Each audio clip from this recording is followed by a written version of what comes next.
Please take your seat. The show is about to begin. Presented by Payout Fantasy. I'm your host, Simon. Joined as always by my wildly handsome co-host, John Luke Garofalo. Our friend Coop with us, aka Coop A. Fiasco.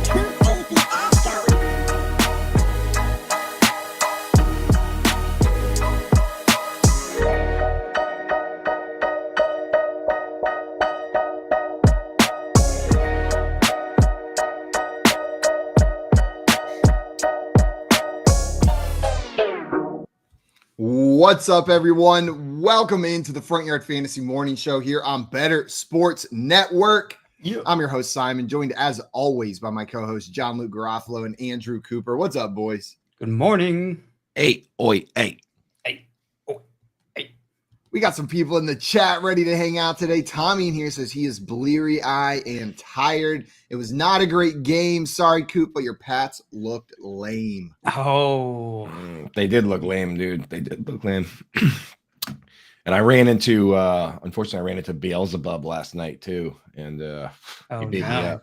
He beat me up with $11 Bud Lights. So you need us to talk to him because it seems like he just keeps coming after you, Coop.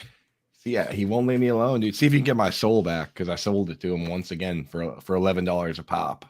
wow. It's very expensive to sell your own soul. Yeah, I know, dude. You'd think that the Bud Lights would be free at that point, but no. He actually still he took my soul and he made me pay for the Bud Lights. Not sure why I even gave up the soul or the money. Yeah, it seems like a really bad deal for you, bro. Why especially because the Patriots didn't even win. Why are beers so expensive at sporting events? Because they like money. Okay. Money, please. And you That's are trapped. Like you just gotta buy your beer there. Trapped, Yeah, what else are you gonna drink? Water? Yeah, water. like no, an idiot. Good Or luck. They're $10 too. Yeah. the most mad I've ever been in public was when I was at a club in Las Vegas and I walked up to the bar and I was like done drinking. I just wanted to go to bed. And I was like, can I just have some water? And they were like, that'll be $20. And I was like, no, just a cup of water is fine. They're like, we only do bottled water and it's $20. That should be illegal in a hot, sweaty like dance club to not give water out. Yeah, they were like, no, it's actually $20 to go home and go to bed. Yeah, they hold you hostage $30 until you pay The guy at the door just like, it's like, where's your bottle of water? Can't let you out till you buy one. sorry, sir. We got to make sure you're hydrated.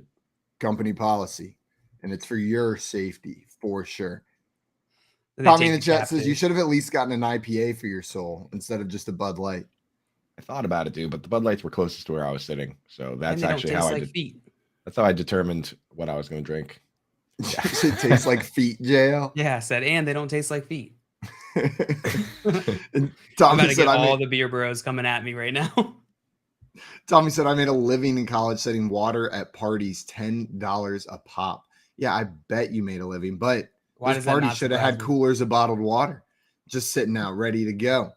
It was like the people at Clemson jail, like a couple times a year, they'd set up in downtown with a grilled cheese stand. Do you remember seeing them? Yeah. Like while everyone is out, and they would make like thousands of dollars selling just shitty, like white bread with a Kraft single in the middle. One of them that they throw in a pan. And every drunk person that walked out of a bar would buy a grilled cheese for $2. Yeah. Like, of course you would. They'll sell 500, no problem. Yeah, you eat your grilled cheese while you wait in line for your pizza at Tadaro's. You're not kidding, though. It's all about the post-bar snacks. Guys, it is that time of morning. Speaking of snacks, I hope you brought something to eat. I hope you brought your breakfast because we got the news. We got the stories. All you guys have to provide is your own meal. John Luke, you got something to kick us off for BYOB this morning?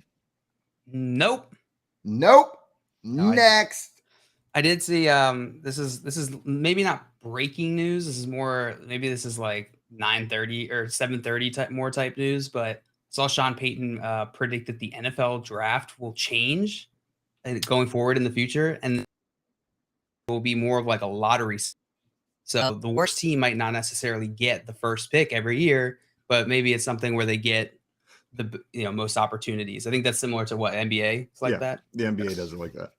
Mm-hmm. And in the NBA, they also will they'll punish teams for resting guys. They have a lot of rules to force the best possible product onto the field. I think if teams continue to like, you don't really, and people will say, oh, tanking's not a problem at the NFL because you can't just like lose games. You have to play hard. I think they're trying to also combat like the institutional level tanking, like what the Lions did last year, where they let all their wide receivers leave for compensatory picks. They let Kenny Golladay leave. They let Marvin Jones leave. They let their kicker leave. They let Jamal Agnew leave. They basically just let everybody leave to get picks. They didn't sign anybody because otherwise that cancels out the picks. Like that type of institutional level tanking is setting up for a bad product. And the team won 3 games. So maybe that's what he's, maybe that's what they want to stop. They want to stop teams from basically throwing the entire season away, which, I mean, if you're the NFL, kind of makes sense. I don't know. Would you guys like a lottery system? Would you accept that? My issue with it, specifically when compared to the NBA, because I think it is the perfect system for the NBA. I love it. Is that in the NBA, there's 5 players on the court at a time. A single player can completely turn around the franchise, right? Like you can go from non-contending to completely contending if there is a clear number 1 overall pick right there, right? A single quarterback, a single defensive end, a single linebacker, a single wide receiver isn't going to turn around an NFL franchise. It takes more to turn around an NFL franchise. And so I think like that helps. Like it's better to give the bottom team, the team with the worst record, that top pick, introducing the lottery system, and you could get the 6th, 7th worst team, which I think there's a big drop off when you get to those bottom 2 or 3, could really make it more unfair for those bottom teams. It takes a lot to turn around an NFL team because there's so many individual players that contribute. It's a really good point, Simon. That's a really good point. And I feel like you just kind of changed my mind on it a little bit.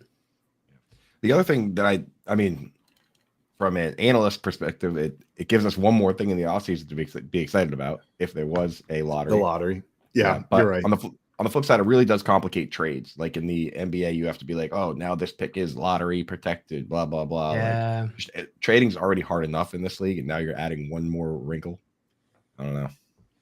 That is a good point. And that might lead to less trades, right? Like if there's less certainty around the value of a trade, of a draft pick, then it might lead to less trades overall, which is probably not the best product. I mean, trades really, like when you think about it from a business perspective, they kind of get media going, they get the fan base engaged even during the off season. So yeah, I could see that. That's a good point.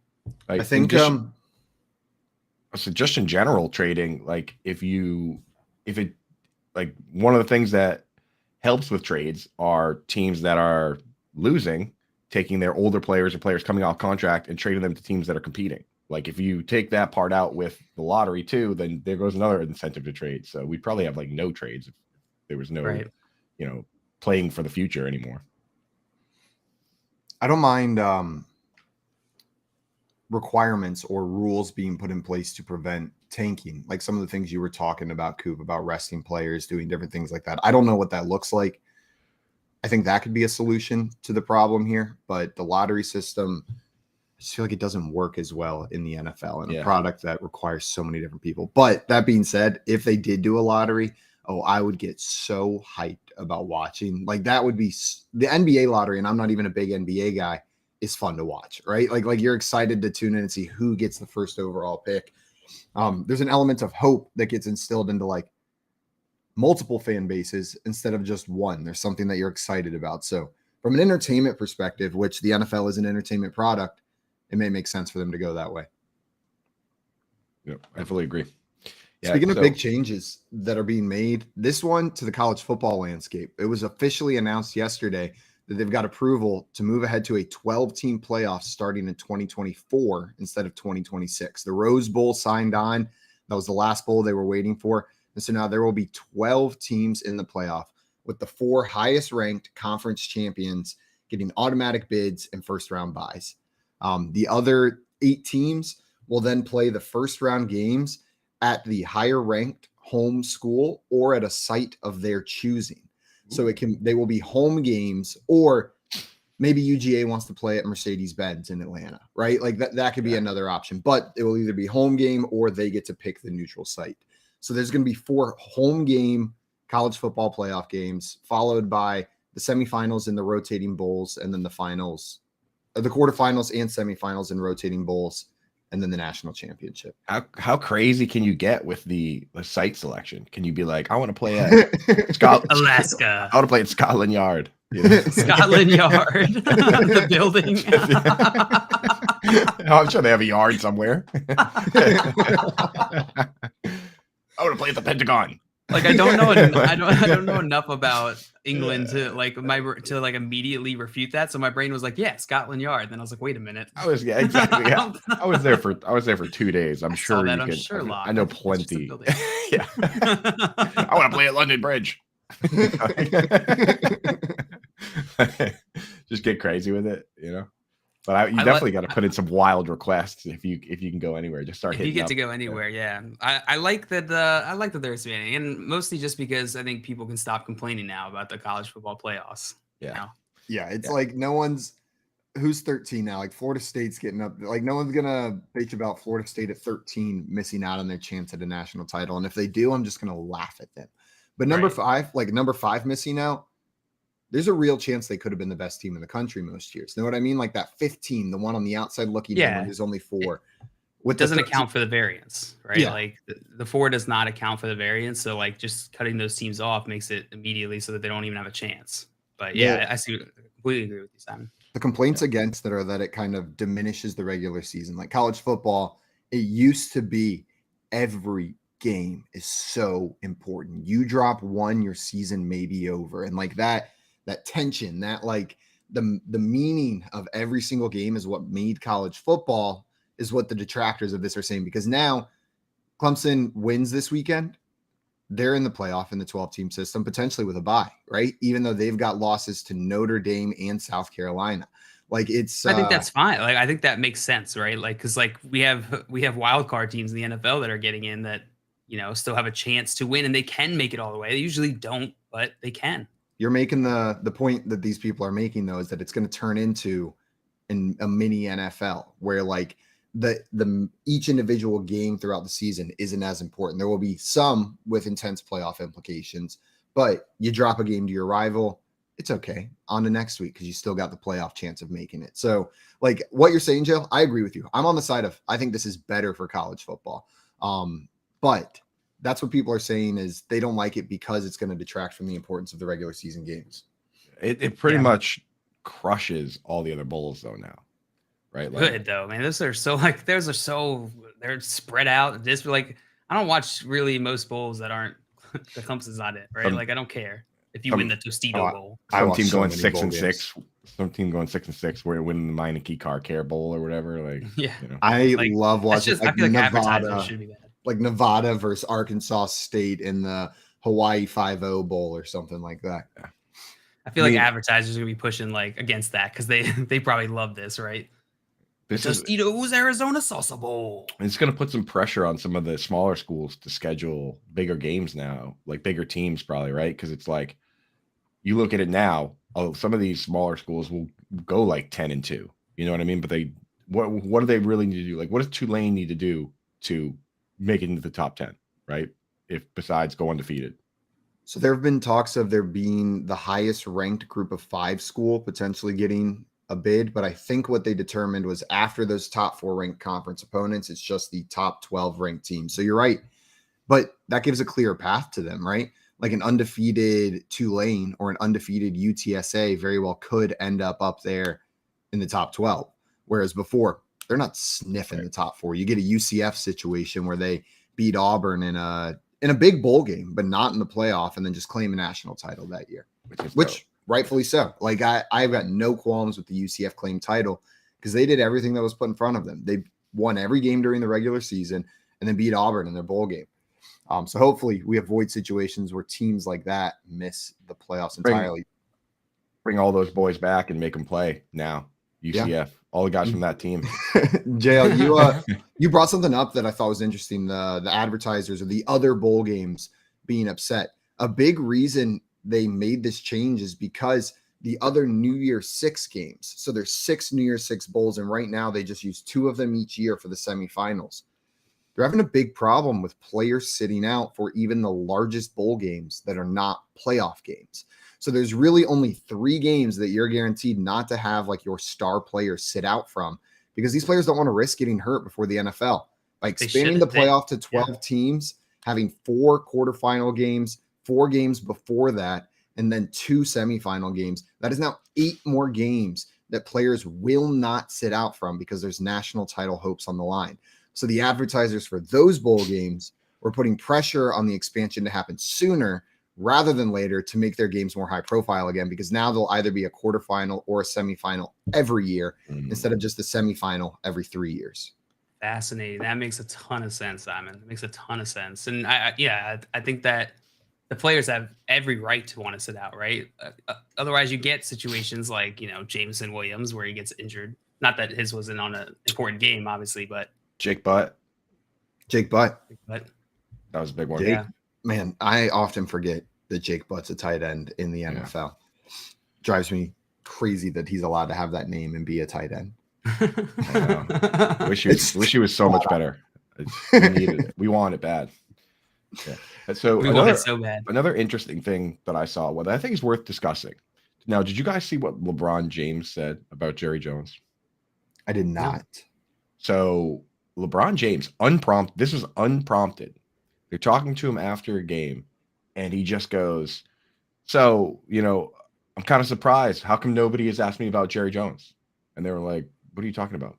He goes, well, anytime something happens in, world politics or Kyrie Irving says something, you guys immediately come and ask me about it. But how come nobody's asked me about this picture of Jerry Jones, back, in the 60s, protesting segregation? How come nobody's asking me about that? And, on one hand, obviously they're going to ask him about Kyrie because it's basketball. That's one of his peers. Jerry Jones isn't technically one of his peers. He plays a totally different sport. But on the other hand, he kind of makes a point where they always, they come and ask him about China. They come and ask him about George Floyd. How come on this particular topic, when it's someone that the media likes and this kind of thing happens, nobody's asking about it. He has to come out and bring it up. So kind of interesting comments by LeBron James. Do you think LeBron James has a right to comment on this type thing and bring this type thing up? Is this something that he should be discussing? Or is the media kind of at fault for not talking about it enough? Where are you guys at on the whole Jerry Jones situation? I'm sorry, go ahead, Joe.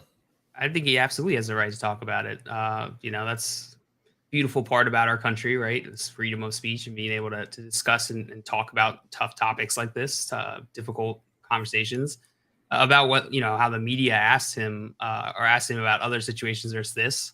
I don't have a ton of insight on, just because I don't consume a ton of media around LeBron James. But I think the points he's making make sense. I don't know that it involves him. So I don't know, unprompted, the fact that they didn't ask him, I don't know that it's necessarily a bad thing. I just would have thought they would. It makes sense. I saw they asked Dak Prescott about it, which kind of makes sense. But right. Yeah, I think he absolutely has the right to talk about it. Absolutely. I think he brings up a valid point. I do think there's maybe a different standard for Black athletes whenever it comes to what they're expected to speak on, the things that they do ask them about, as opposed to someone like Jerry Jones and what's brought up to him. I think that's a valid point. Coop, what you said, though, is 100% accurate. Maybe not intentional on the reporter's part. Kyrie Irving is more directly related to LeBron James and what they're bringing up. Of course, they ask him about that. But I do think maybe there's just some unintentional bias towards the types of questions that get asked to LeBron James and other Black athletes that aren't asked of white athletes, white owners, white coaches. Now, I mean, got to ask you guys, do you think Jerry Jones should be held responsible in any way for this, or what's your stance on that? I can give you mine real quick. And it's interesting enough that it was a comment on Reddit that kind of shifted the way I think about the situation. There was a guy that popped in on one of the threads, and he was like, hey, he goes, I'm an African-American man. I'm about 45 years old. And he said, back when I was young, me and the people in my community, we had a problem where, we would say homophobic slurs. We had those issues in our community. And he goes, now I've learned, I've grown. I, have a cousin who's homosexual. I love him. I love his husband. Right. And I've changed. He goes, this happened 60 years ago with this guy. He goes, and if I don't give him the opportunity to change, how can I expect people to give me the opportunity to change? Right. So kind of interesting point from that guy. And, coming from somebody within that community kind of changed how I view it. It was a long time ago. He was definitely wrong. And as long as, he's, admitted he was wrong, changed his views, I'm willing to give him a chance.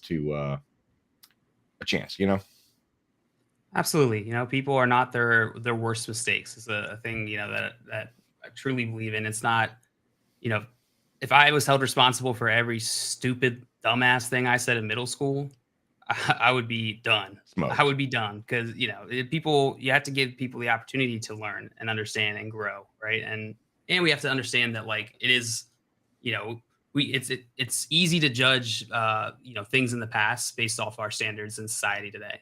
And so, Jerry Jones has talked about this in the media. And I think that it's like Dak. So I was reading about how reporters asked Dak how he felt about the Jerry Jones thing. And his response was give grace.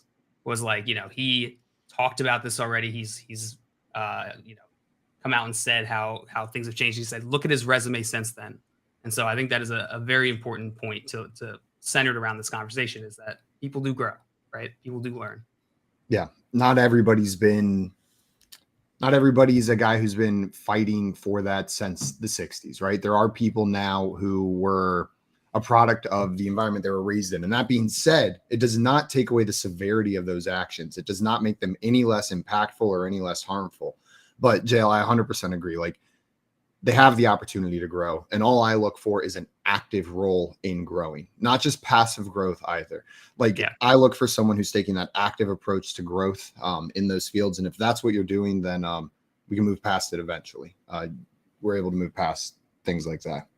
Yep. But that's been the serious hour on That's what we do. That's what we do on this show. You know what I mean? We hit on the hard hitting issues. Like the thumb commercial from that thumb commercial from Thumbtack. I came back up last night, and then nothing makes me want to just crawl out of my skin more than that dumb thumb commercial. It's upsetting. It's very upsetting. It came out. It popped up on my TV live a couple weeks ago. And I jumped off my couch with my camera. I'm like, God, I gotta get this for Simon. I never sent it to you. Shut it down. Yeah, MTZ in the chat 50 Komodo dragons versus crocodile. Yeah. Oh yeah. Probably goes. Yeah. Yesterday we were talking about 50 Komodo dragons versus 8 Alan Lazards, and then today we're like, let's have a serious topic on race relations. MTZ saying James Cook a league winner. The chat. Dude, James Cook looked decent yesterday. He looked decent. He had some runs yesterday where I was like, I get it, man. Maybe I was wrong. I was our buddy Tim drafted him 2nd overall in one of our dynasty leagues. I know a bunch of people towards the end of the season, we saw James Cook start sneaking up there.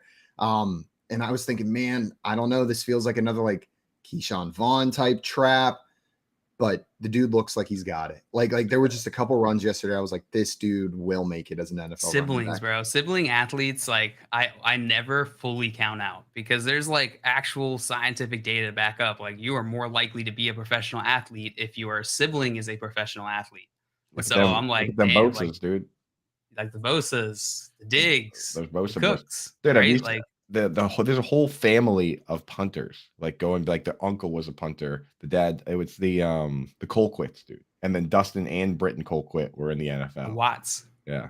So yeah, there's it's just scientific data to back that up. It's not just conjecture. So that's what the hell, Rebecca? that was a Tim Wright pick. Yeah, why isn't Rebecca in the NFL? Yeah, what the hell? All she had to do was make it in the NFL, and then my odds go way up. I'm pissed. Yeah, dude. Forget that I'm the older sibling. She could have done it first. I took long enough to get out of college. She had plenty of opportunity to get in, get out, get into the NFL.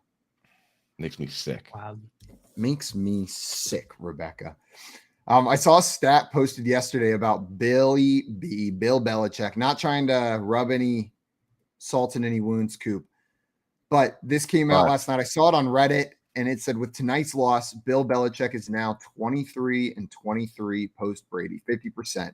He was 36-44 in Cleveland, was 14-14 in New England with Brady on the roster but not playing, and is 73-81 overall without Brady.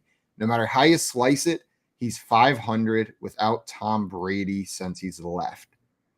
Right down the middle. So I saw earlier this year people starting to raise the hot question of is Bill Belichick really the greatest coach of all time, or was it just Tom Brady propping him up?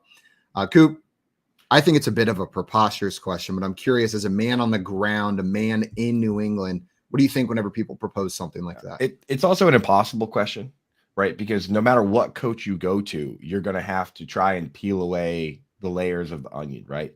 So like, okay, let's say Belichick's not the greatest coach of all time. Now we go and say, how about Bill Walsh, right? But then you got to remember that not only did he have Joe Montana and then Steve Young after, but he played during an era where there's no salary cap, right? So like, you just go out and give Deion Sanders $1 million for 1 year, which at the time was absurd, right? And like Steve DiBartolo buys a friggin' plane when no one else has a plane, and now all the players want to come play for you, So it's like, how do you compare, being like, okay, well, Bill, we're going to sit back and say, okay, well, Belichick's not the greatest coach of all time, but Bill Walsh is the greatest coach of all time, and Jerry Rice is the greatest wide receiver of all time, and he also had Joe Montana, who has claims to be the greatest quarterback of all time. Like, most of the greatest coaches of all time are going to be linked to great players because those are the people that play the game. So you're not going to be able to separate the greatest coaches from the greatest players at any point. So for me, it doesn't matter. You know what I mean? And I respect a lot of people's claims. Like, if you want to say Bill Walsh is the greatest coach of all time, I absolutely think that that's a claim you can make because he was an amazing coach. Yeah, I think what happens is people like to simplify things, right? They like to. It's easier for their brains to just be like, all right, yeah, like this is all Bill Belichick, this is all Tom Brady, and it's never that simple, right? Like a good coach is making decisions; they're a good decision maker. So that decision maker has these effects where they're making decisions about which players they're bringing on. So yeah, of course, his success is going to be attached to those players that he has on his team available to him. And when you have a player like Tom Brady that comes around, it of course props up Bill Belichick. You can't necessarily take that away from him because he doesn't have those options available to him at this time, right? Like, he's still constrained by the mechanics of the game, and he's doing what he does with what he has. And it doesn't mean that he is infallible. Even the best coach of all time is still going to make mistakes, Does Aaron Rodgers' head coaches have 6 Super Bowls? Do Peyton Manning's head coaches have 6 Super Bowls? Right.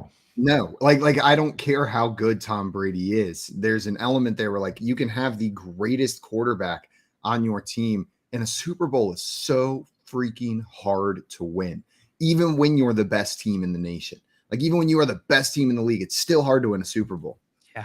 Yeah. I mean, Bills, the Bengals know that last year. Right. Like, and then there's so many different ways you can look at it with Belichick too. Like, you talk about, okay, I think he might be the only coach that's also the GM. He's doing 2 different jobs while everybody else is doing one.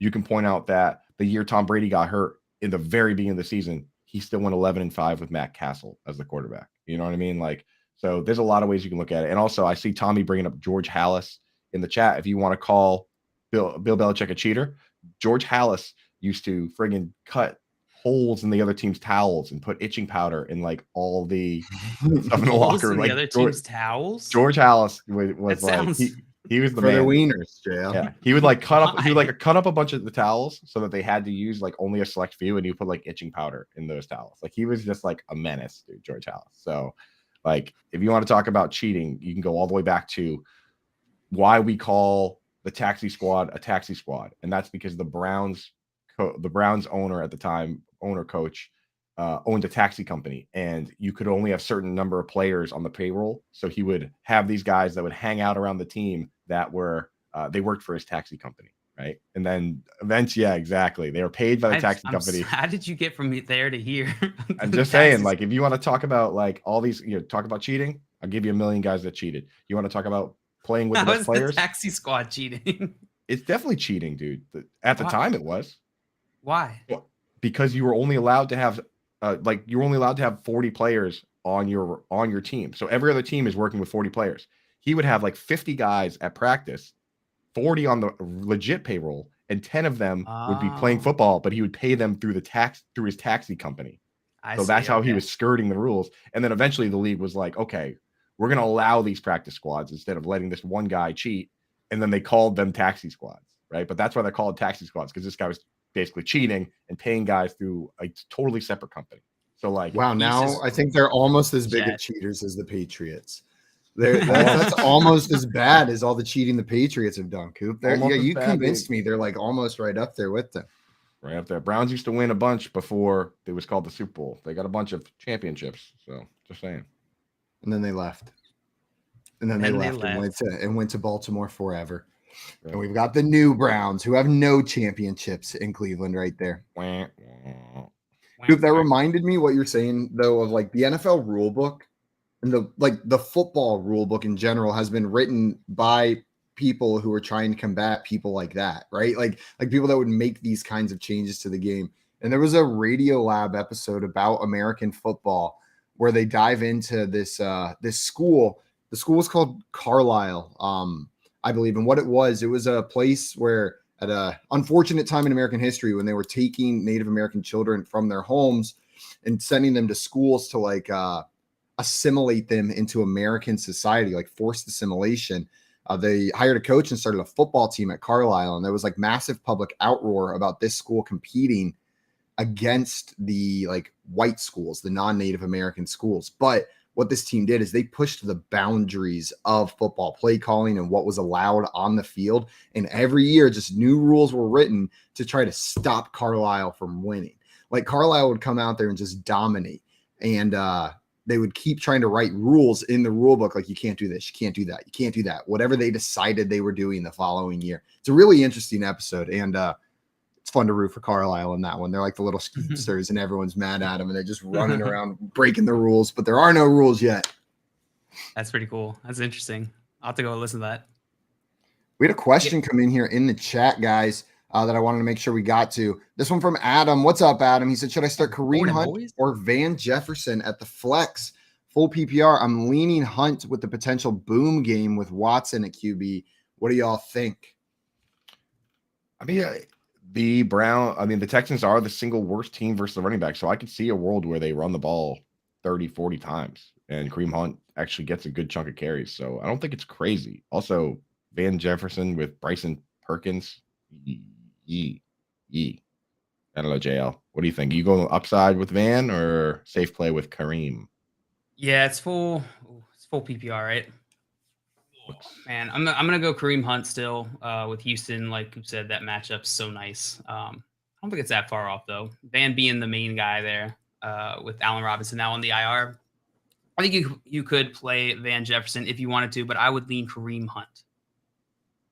Yeah, I'm going to lean Kareem Hunt in this one as well. And it's not that I'm expecting a huge game from him, but he's got that potential. And Coop mentioned it, Van Jefferson with Bryce Perkins. I'm going to stay away if I can on that one right there. Zahn here with another question for us. This one, a fun question. He said, it's the dream team. Random question for y'all. What's your top 3 sports movies? Ooh. Oh, so whenever you guys are thinking sports movies, what are your top 3? I'll tell you what number 1 is for me personally. Field of Dreams. No. Don't be silly. Don't be ridiculous, JL. Cars. What is it, Coop? Cars. The number 1 sports movie. It is a sports movie. Is, of course, Remember the Titans. It's a pretty good one. It's a pretty good one. It's hard to beat Denzel. Coop, I had this morning before I changed out of it because I noticed the stain on it. My Remember the Titans cast and crew shirt that my mom got when they were filming in Atlanta. It's one of my favorite shirts because that movie is so good. I think 42 is probably my favorite of all time. The Jackie Robinson movie with Chadwick Boseman. 42 is good. I'll bring up one. Obviously, Joey Wright would come in here and scream at us if we didn't mention Raging Bull. So Raging Bull is a good movie. But I'm gonna bring one. So all right, Joey, in advance, Raging Bull. There you go. But I'm gonna bring up one that people don't usually talk about because it's definitely a sports movie, but it's a documentary.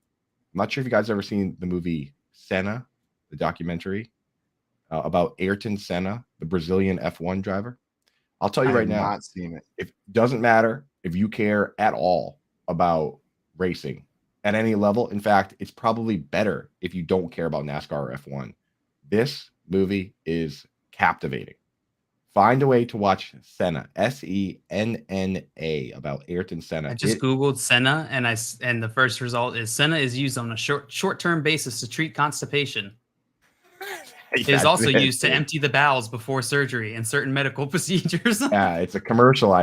Sure, this is a movie, bro. It's a commercial I saw with an old lady, and she's just rubbing her tummy like. It's like, this is a good movie. Yeah, but look it up on Rotten Tomatoes, dude. Send a film. Send a film. We'll get you there. That's Send the a one movie. you want to look for, dude. Yeah, Is find the movie. Is Nacho Libre a sports movie? Yeah, I guess. Yeah, absolutely, dude. Then Where would you rank? Where would you rank Nacho Libre? Nacho Libre versus Raging Bull. Which one do you think is the better film? I mean, I know it comes down to like personal taste here, but I think Have you seen Raging Bull? I'm gonna try to take my personal taste out of this, having seen both movies in their entirety the same number of times. We now know you're lying. Libre. It's got to be Nacho Libre. Gotta be Nacho Libre. No, I have never seen Raging Bull. In fact, if you made me guess what sport it was about, I'm gonna go baseball. What movie? Oh, Raging Bull, dude. Yeah, I have no idea what it's about. Oh no! Oh no! Yes, Talladega Nights. Yeah, if we're going with just whatever movie we like best, like basketball is definitely top 10 for me, even though it's a made up sport. But I love that movie. A recent one that I really liked. It might be making a case of top 3 is King Richard. About Serena Williams. I gotta see that. It's good. So good. Oh, good. So man. I was good, hoping that'd be good. All right, nice. Will Smith I'm gonna check that out. absolutely nails it.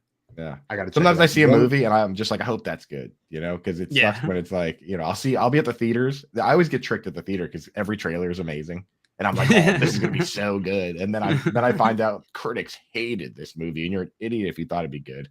You're like, no, oh man, that was my favorite movie. Yeah. Like, that was my favorite movie when I saw it during the trailers before I watched Dune.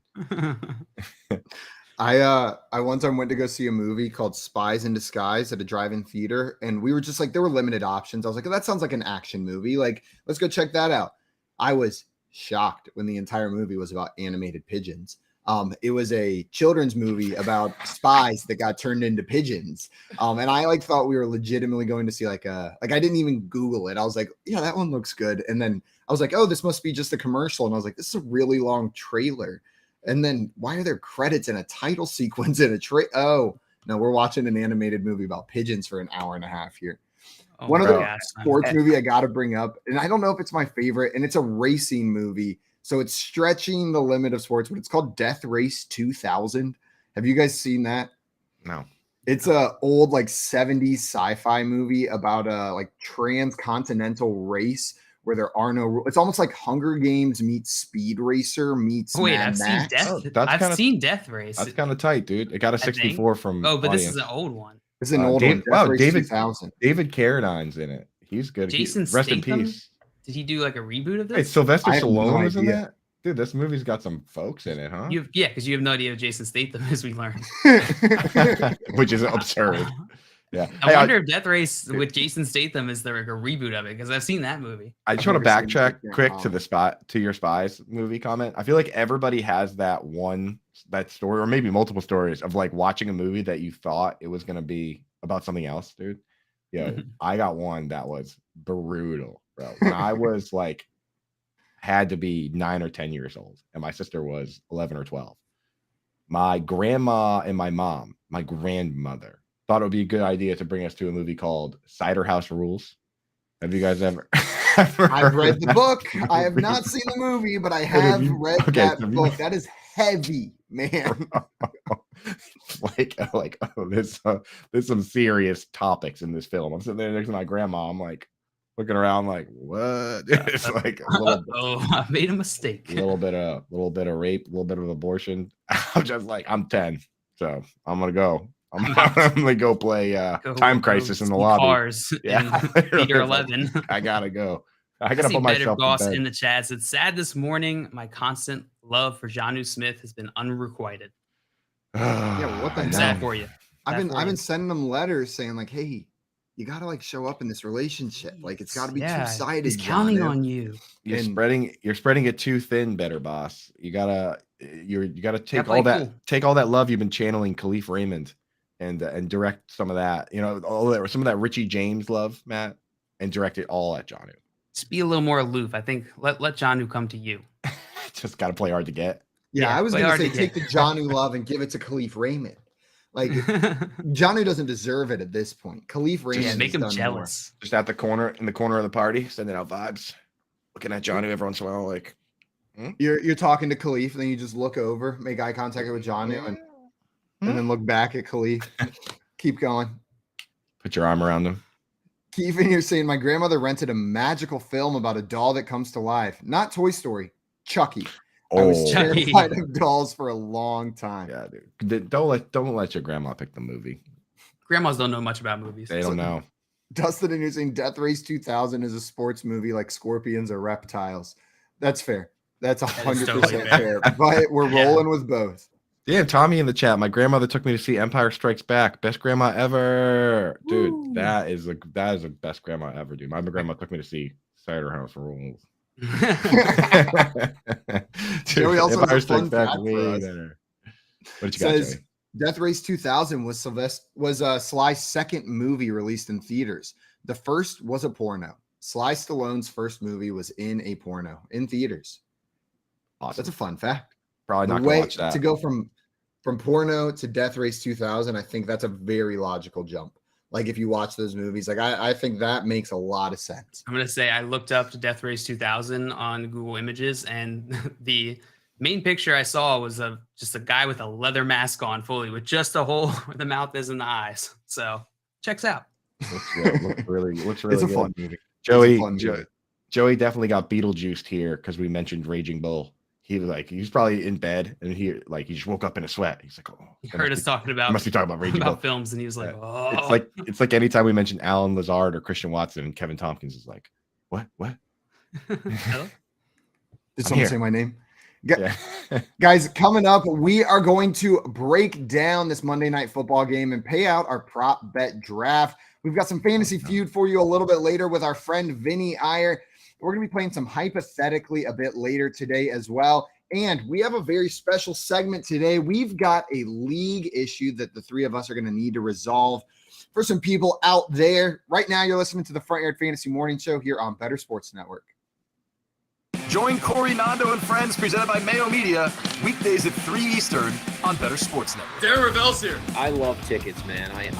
That is my bet. I have a very hard time selling many of them, even if I know I'm going to make a ton of money. I just love the idea of the stories that tickets tell. You know, Darren, that's interesting because I got a ticket I was at Nats Park the night when Albert Pujols hit his 400th home run.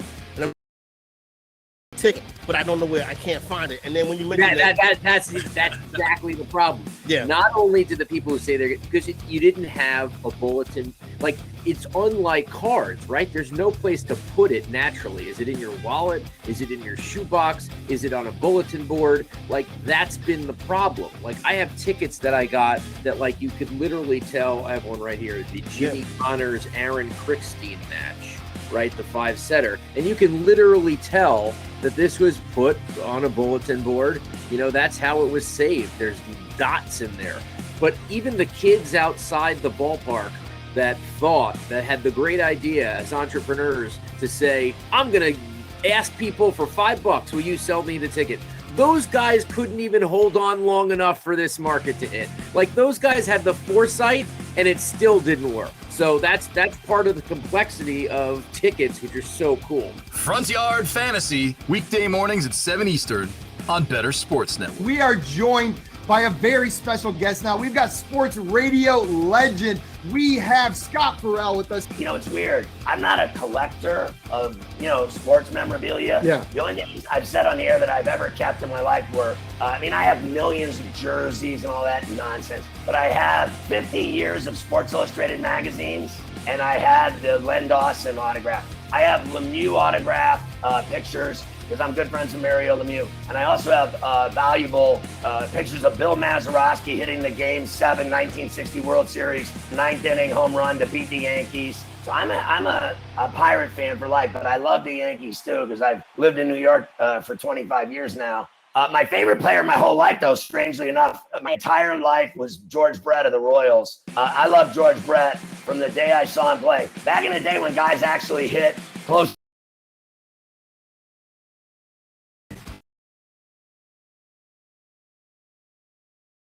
These guys making $50 million, hitting 210 with 5 home runs.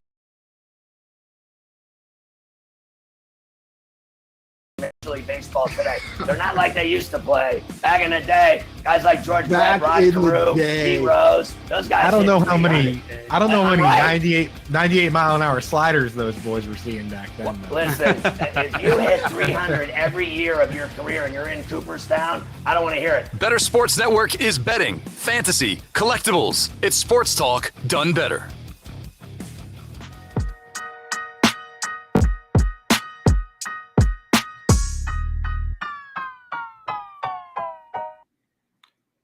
What's up, everyone? Welcome back to the Front Yard Fantasy Morning Show here on Better Sports Network.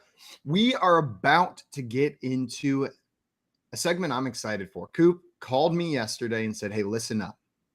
I got a problem. I got a real problem going on in my leagues. We need help solving it. Not in a league he's in, but a league some of his buddies are in. Coop, you wanna give us the breakdown of what the issue is we're going to be resolving here? Man, and it would be great if this wasn't the mime hour. The mime hour. We got you. There he is. So that wasn't me. Keith must have muted me. So Keith must have reached into your screen and hit that button. Put that on my personal record that I did not mute myself on that one. I'd like that. I'd like the record to show. It's expunged. I removed it. I had already made the mark, but it's taken off. Appreciate that, Keith. It's Keith been a was while. fired again. We have not fired Keith in a long time, so I think it's job security. It's about time. Security. That was my This mistake. There we economy. go. He admitted it. He admitted it. Okay, so I called both you guys yesterday because typically, I have some people that come to me with league issues, even in leagues I'm not in. They say, "Hey, look, this happened. What would you do?" Right? And usually, it's pretty easy. Like usually, I have an opinion right away. This one, I had to call the boys in on. So we're gonna deliberate this today. I want to know what you folks in the chat think as well, because this is a dicey one. It's got some layers to it, right? So. We've got this league. We've got this one league that's been going on for a long time. This other league is like the sister league to that. So I'm not in the league, but I'm close to it. Bunch of friends from home. They've been playing for a long time. It's a 14-team league. It's $150 on the pot. So good amount of money on this one. It's a meaningful league. It's not just like a $20 brush off league here, right? They've been playing for a while. So it's been established that the championship and the playoffs are usually the last 3 weeks before the very last week. So prior to the season expansion, it was 14, 15, 16. It got moved to 15, 16, 17. Last year, the playoffs were 15, 16, 17. This year, they had a new commissioner take over, and he accidentally left the playoffs as 14, 15, 16. Didn't change it, right? Honest mistake. Now, my first thought was like, okay, if everyone was operating under the assumption that the playoffs would be 15, 16, 17, you just change it. Here's the rub. A couple players in the league actually recognized early in the year that the playoffs would be 14, 15, 16, realized that they had players on their team that had bye week 14 and made trades. So you go back and look at it. One of the guys who was on the bubble within the last couple of weeks made a trade where he traded away Chris Olave because he realized if he does make the playoffs, he's almost certainly not going to get a bye week and he's going to be playing that week. And he knew that he didn't want to have week 14 players on his team. So he made that move, right? So now everybody kind of realized it. The rest of the league realized it. Half the league wants it to be set to what it should be, which is 15, 16, 17. They were operating under the assumption that that's what it was. But the other half of the league, which, includes the people that did the trade and a couple people that say, hey, you know what? We got to play it as it lies, say that it should not be changed. It's split pretty much down the middle. And there's obviously bigger implications for some teams versus others. Commissioner doesn't know what to do. So in this situation as commissioner, what would you fellas do? Came to the right place. So I think Simon's going to agree with me on this. I think we're going to have the same opinion here, which is that you probably can't change it midseason. You can't really change rules midseason because people do make decisions based off of the way the settings are. And even if the settings are a mistake, unless there's unanimous agreement to change that rule mid-season from the entire league, then it's just usually easier to go with the settings that you started with and then change it next year. Here's the curveball. So here's the curveball on that. Before we get farther into that, I said the same thing, right? He sent me a screenshot of a group text where the rules were established in the group chat in August. the rules were established, playoffs would be 15, 16, 17. So the argument they're making is that the rules were set already up front. And this is actually the change that was made in September when the league started. That was the change that was incorrectly made. So that's their argument, is that when they say, oh, you can't change it now, they're saying you already did make a change after the rules were established. Like that was the change, and we're just correcting the change. So that's their argument on that side. Is they're saying that there's this screenshot. So I'm like, if the screenshot didn't exist, I'd be like, there you go. But now there's this screenshot that so one side is saying that you're basically triple stamp and a double stamp. They're like, you can't triple stamp, double stamp now. You got to put it to the rules we had established prior. You know, so it is a twisted ball of yarn here, my friends. I have a follow to that, but I want to give Simon an opportunity to speak here. It is tricky because my initial thought is you can't change anything. But Coop, I went down that, even without knowing about the screenshot, I went down that rabbit hole. Like, you can't change rules mid-season. If this is a league that's been going on for 10 plus years, and every year that is how it's operated, it operated that way last year with the same NFL schedule, then I completely understand the thought process of this is the same. It's going to be the same settings. We did not vote to change any of the settings, and we are a league that requires a vote to change settings, right? So I understand that side, but also I understand you log in, you look at your league settings, you make your decisions based off what you see there. So I don't think it's cut and dry. When I don't know, I tend to err towards the side of leave it as it is. Like if a change is more damaging than not changing it if you're going to piss people off both ways. That being said, maybe there's room for a creative solution here that just came to me. Maybe it's not as cut and dry as change it, don't change it. What if the first round of the playoffs is a 2-week playoff? What if it is a 2-week matchup, week 14 and 15? You do that combined score matchup, like we see 2-week championship games.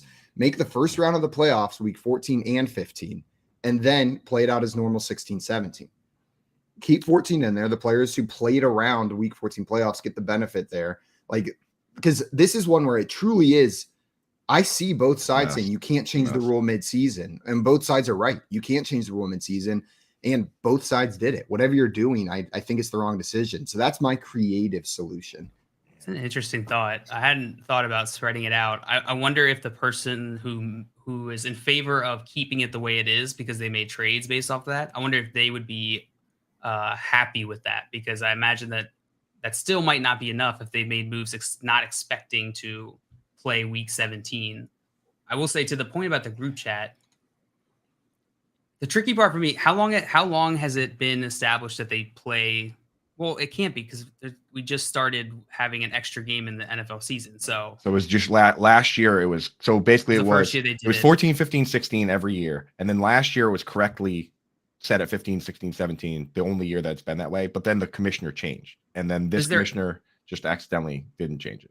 Is there any sort of acknowledgement in the group chat from everybody that these are the rules? Because whenever you said, like, there's a screenshot of someone saying the rules in a group chat, to me, that is not as enforceable as the settings in the league, because people miss group chats. I have a ton of group chats that I just can't read them all because I don't have time, right? I wouldn't get my work done if I was sitting there reading through every message and all the sleeper chats I ignore. So if someone came in there and was like, here's the rule for this league, and the settings don't reflect that, there's a very good chance I would not have seen that. And then, I don't think that's really a fair part to enforce that if it wasn't something that everybody sort of acknowledged and saw.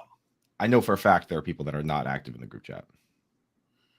Yeah, so that to me is like the commissioner, like, that's not an enforceable place to then establish rules. Yeah, I think, I personally, the more we talk about this, I think that you play the rules that are in the app. And if people vote to change that, then you vote and change it. But I think you're right. I think you got to play what's in the app, what's official, the official rules of the game, which are, because that's the thing, is the constraints of the app should limit illegal moves, right? Like moving guys to IR that we can't, like, you should be able to do whatever the app lets you do. And the rule should be whatever the app says. The only way to change that should be via vote. So I think that's probably the way to handle it. Just say, because the thing, Simon, I think your suggestion is great, but it's Yahoo. I know that Yahoo doesn't even. You would have to do it manually if you were going to do the 2-week thing. Yahoo doesn't let you do 2-week playoffs. Gotcha. So yeah, I think the way to do it is put it to a vote, and if people agree to change it in the vote, then you change it. But without a vote and the majority, I think you got to play it as it lies, because that's what it was in the app, and that's what everyone can see. Like JL says, not everyone's going to see the group chat, but everyone plays the game in the app, so everyone, has access to those rules. So I think they got to just play it as it lies, and hopefully those trades don't dictate who wins. I did want to add something. I think if it's established that this group message is the official form of communication for this league, and this is where you can expect to see rule changes. Like, JL, I'm with you. I miss messages. I miss those things. But if that's been established and I miss it, then I miss it. Know what I mean? I take that on me instead of on that. That being said, I think something this league needs, if you're in a long-running league with the same people, if you play with the same people, get a bylaws document written up. Get a drafted document. That way, whenever we're doing this, that document will trump even what's in the app. Know what I mean? Like, this is the Bible for our league. These are what the settings are. If you have questions, come here. And if you see something wrong, notify the commissioner and we can fix it. Because if it was listed specifically in the bylaws, the playoffs are in weeks 15, 16, 17, or even like you change it so that it can be evergreen. The playoffs are the 3 weeks besides the final week of the season or something like that. Like, excluding the final week of the season, the playoffs take place the 3 weeks prior. You can put some wording like that in there. But I'm with you. I do think it was a mistake to make it 14, 15, 16, and those people are rightfully pissed. I don't think a second mistake in how you handle this situation fixes the problem. And I think changing it from the platform rules would just be doubling down and going, like you're just going to make it worse by changing it again. Ooh, last minute, producer Ernie comes in with a great point. Take all the dues, flee to Canada. Problem solved. Problem? I mean, it'd be a lot easier than dealing with these kids. It's funny that you brought this up, Coop, because I just noticed this week that one of our dynasty leagues is set incorrectly. Who's the commissioner? And I was gonna bring who's the commissioner of that league, JL? A good buddy of mine, but I prefer not to dox him here. Out of respect for his family. But I've thought about that. I went through this whole process where before you had even brought it up to me, Coop, I saw that and I was like, oh, I got to tell this guy to change it. Like, he should change it because it's probably just a mistake. We haven't changed the rules since for whatever reason, the settings and sleeper didn't get changed. And then I was like, you know what? I don't know that we should. Like, that changes playoff implications. That changes other things. And that does get sticky, Uh-oh. So your season's you're just gonna leave it, and your season's gonna end week 16. I mean, I hadn't really thought that much through. It's sort of just like, oh, I gotta tell him that. I was like, oh wow, that's complicated. And then I was like, wow. Squirrel. Coop, that's generous. JL season is ending week 13 in that league. It was Simon the whole time. No, it was doxed. You got doxed. I hope it was worth it, Simon. Wow. I'll never recover. I'll never recover from this one. He tried to go easy on you, and you just came over with the overhand slap. smash. The windmill slam dunk. Will Smith's backhand. I stood over him after I dunked on him, and then JL just did a swift punch up into the nuts. Right punch in the nuts. Yeah. And now we're both on the ground wrestling. Really aggressive. And that was the goal all along. And then Simon takes the money and flees. Simon takes the money and flees to Canada. What money? Canada. Oh, Canada would never let him in. Yeah, but you make a really good point. Even if it's just an email that goes to everyone and you have that, like, make sure you do something like that. If it's a 10-team league with $20 buy-ins and the pot is $200, it's a lot easier to stomach than this league, which 14-team 150, that's $2,000 on the line. Much different story. And I don't think it doesn't seem like most people would be making roster decisions throughout the season based off of the people who didn't have the expectation that the playoffs wouldn't be from 15, 16, 17 or whatever. They could have been avoiding week 14 buys, right? Or they could have been trading for those players under the assumption that they wouldn't have a buy for them in their playoffs. Yeah. No, these kids are sharp, dude. They noticed it instead of bringing the kid noticed it instead of bringing it up. He should have brought it up. These kids do. They're too sharp. Instead of bringing it up, he trades away Chris Olave. Like that makes me want to just be like, no, change it back. Like you should have brought it up to the league. Like that's like shady to try and manipulate it when you notice an error instead of bringing it to the commissioner. That's actually a hilarious move, though. These kids in this league are also hilarious and ridiculous too, which makes it even more fun. I'm glad I got dragged into this. I'm with Za. He said I would let it rock as is. Should have been mentioned a long time ago. Gotta do it. Yeah, it's a mess, man. Because you can't like reverse the trades, So okay, I think it's unanimous here. Then we're going. Everyone says you got to leave it as is, right? You got to leave it as the league settings. Yeah. Yep. It sucks. And like, this is not me saying that side's just right. It's just the way it is. You just can't change it in the middle of the season. It's a mistake. Would you guys be okay with giving the buy-in, just like being like, all right, like no buy-in this year? No. No. I think these kids would also agree. Like they'd be like, wait. Let's continue. Let's continue. Let's continue gambling. Right, let's continue gambling. But, yeah. No one said we were going to remove the stakes here. Like, yeah, well, I think of all the options, that's the one these kids would be least on board with. What if we double the buy-in? They'd be on board. They'd be more on board with like, let's have a coin flip tournament, like, and then the winner gets the money. If this was like a casino or something like that, I think that's how they would handle it. Most likely, is they just give everyone their money back. They're like, all right, well, nobody wins. No, that's not acceptable. That's unacceptable. Someone needs to win. Unplug the console. That's it. We're not playing anymore. Take your ball and go home. The commissioner just deletes the league off of Yahoo and says, yeah, sorry. That's all we got for you this year, guys. There you go. Because coming up, we are going to break down this Monday Night Football game, and we've got a prop bet draft payout to get to. We're going to play some fantasy feud with our friend Vinny Iyer. And then Tim Wright will be joining the show a little bit later today as well for some hypothetically and to help us answer your fantasy questions. Right now, you're listening to the Front Yard Fantasy Morning Show here on Better Sports Network. Better Sports Live with Rick Kamla. That's 7 p.m. Eastern, 4 Pacific on Better Sports Network. Andy Reid is the best current coach in the NFL. He's better than Belichick. Belichick has lost his way.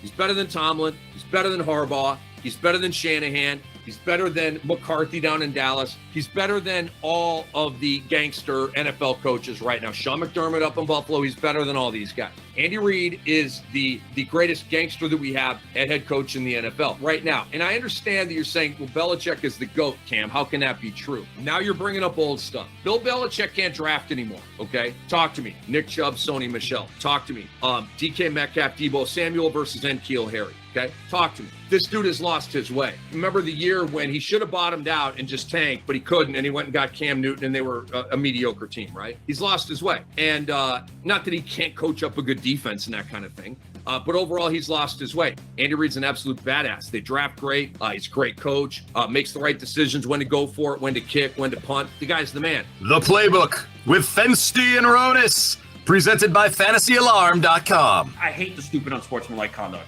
As long as you're not disrespectful to the opponent, you should be allowed to celebrate. How I used to say it, and to bring up, because now basketball's starting to bring up personal. Oh, dude, it's even worse than basketball, isn't it? So Dikembe Mutombo, who used to get teed up in the 2000s, in the 90s, they didn't give a crap. 2000s, though, when they tightened up the rules, they used to tee him up more when he did the Dikembe finger wag. But they wouldn't tee him up if he did it to the crowd instead of looking at, like, Eton Thomas, like one time I remember, and doing it right to him, or when his back was turned, doing it right to him. If he did it to the crowd, they would never call it. And so that makes me wonder if these players, while, yeah, they want to talk a little smack, maybe they should flex towards the crowd than at the player who they're standing over. I guess. I know it's soft, man. It is soft. Because you know what? Like we're gonna give 15 yards for that, bro. They think that, you know, want to know why they're paranoid? They think that's gonna turn into a fight. See, I disagree with that. That's not going to start a fight. I agree with you. They don't agree with us. It's one thing, okay, if you spit in someone's face or say something derogatory, like about their family or something, right, yeah, that can incite you. But if you're just like, yeah, I made that play, what? You know what I mean? Like, again, they know the rules. You got to know you're going to get flagged. You have to have discipline. But, like, I don't know. I have no problem with celebration as long as it's not disrespectful. What's disrespectful? You know, it's interpretation, and that's my problem. Watch, it's going to cost someone in a big playoff game, and that's when people are going to go crazy. There'll be a third down play. Someone makes a pass breakup, and they're in someone's face, they're going to throw a flag, it'll extend the drive. That team scores, wins the playoff game because of it. You need something drastic for it to really leave an imprint, and I hope that doesn't happen to mine. Better Sports Network is betting, fantasy, collectibles. It's sports talk done better.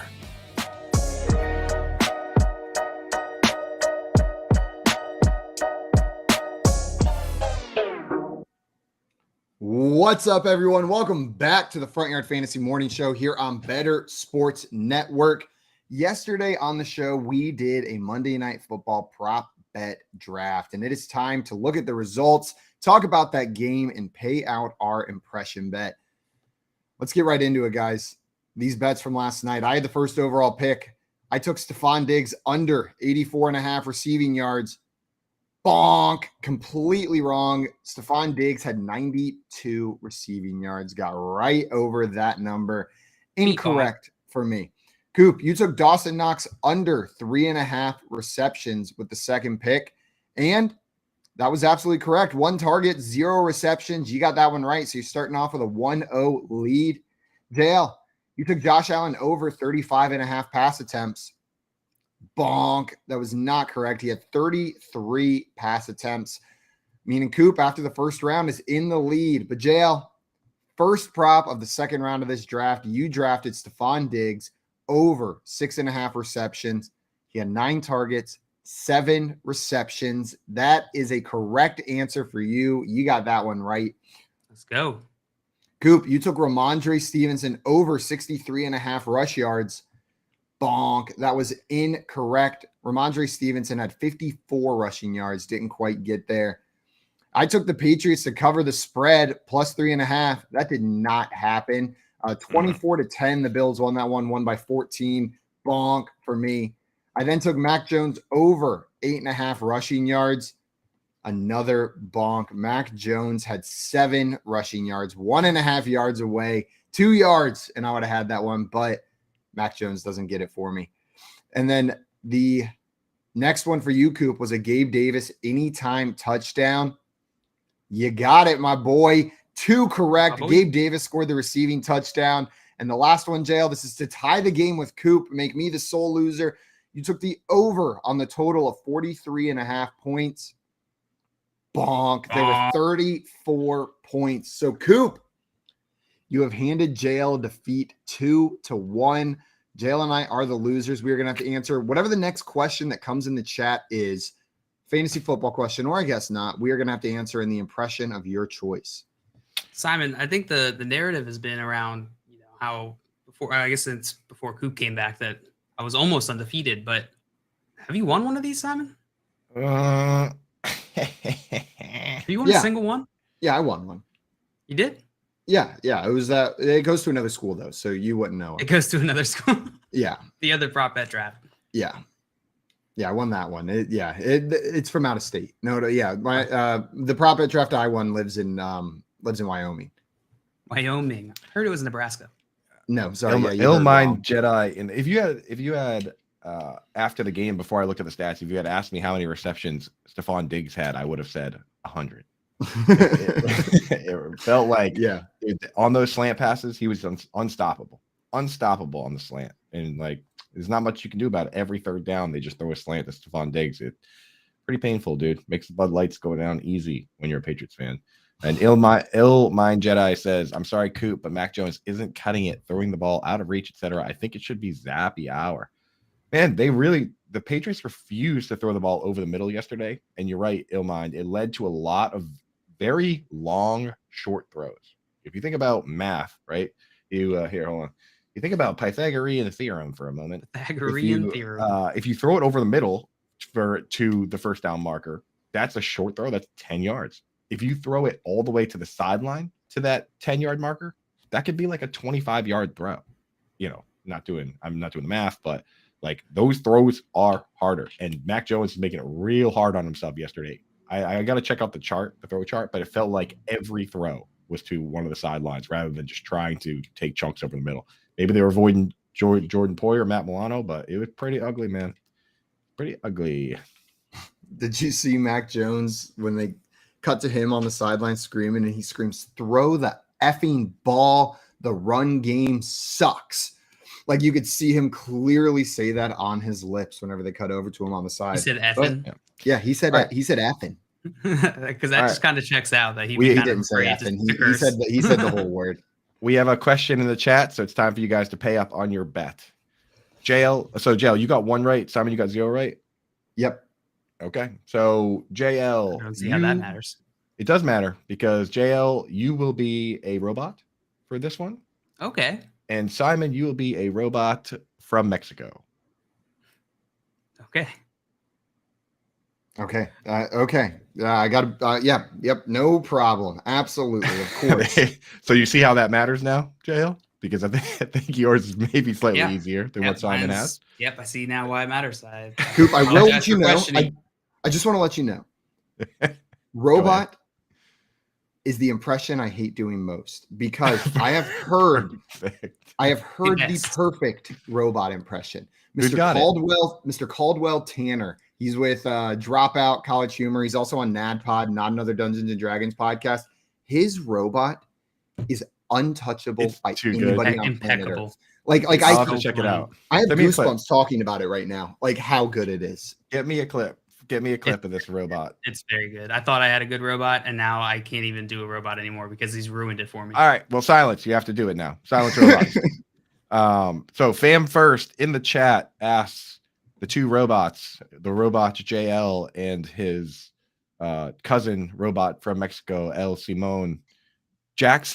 Lamar Jackson versus the Broncos, or Jimmy Garoppolo versus the Dolphins. So JL robot, I will send to you first. Are you starting Lamar Jackson versus the Broncos or Jimmy Garoppolo versus the Dolphins? Hello, Fam First.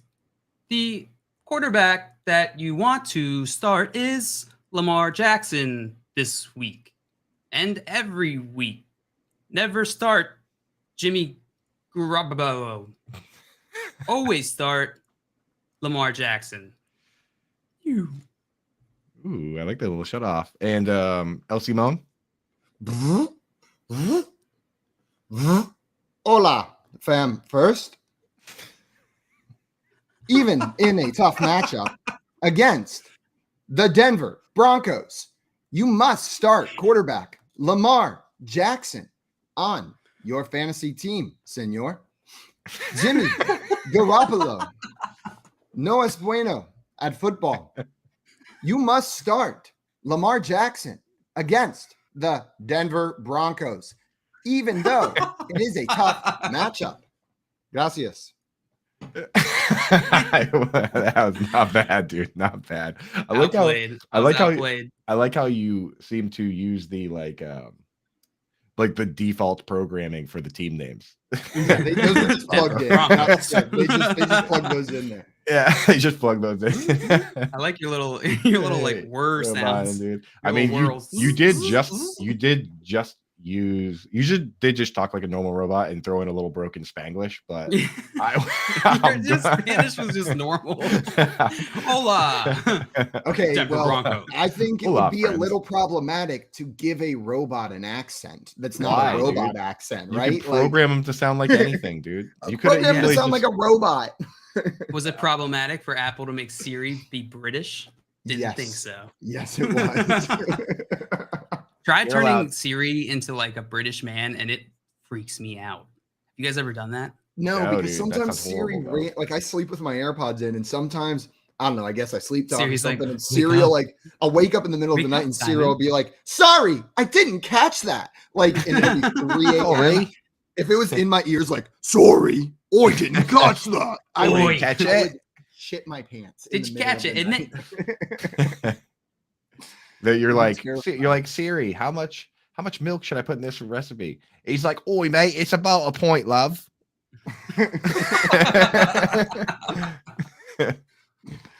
Man, person, it was the senor for me. I got him. I was gonna make you do more, but then you ended it with a senor, and I was like, okay, senor. That's enough.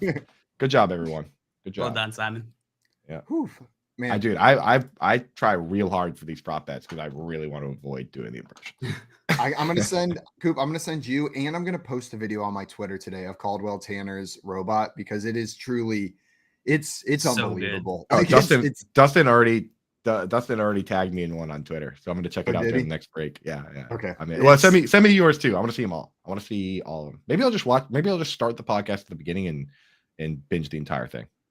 It's so Maybe good. you just turn this into a robot bet. Coop, Every impersonation is a robot because those are fun to do. Until suddenly we get very good at them. JL. Producer Keith in the chat says, "Good job not being racist, Simon." I do my best on a daily basis. I do my best. Yeah, that's what we should. Instead of robots, we should just try and trick each other into being racist. And get canceled. Like on Weekend Update, whenever Che and Colin write jokes for each other. Yeah, that's always one of my favorite segments. JL, one time, I have to tell this story. I was driving in the snow through the mountains of Colorado. And it was getting dark as well. I'm not good at night driving. I grew up in Georgia. The furthest north I've ever lived is Clemson, South Carolina. So I'm not very experienced in snow driving either. And I'm in the mountains at night in a place I don't know.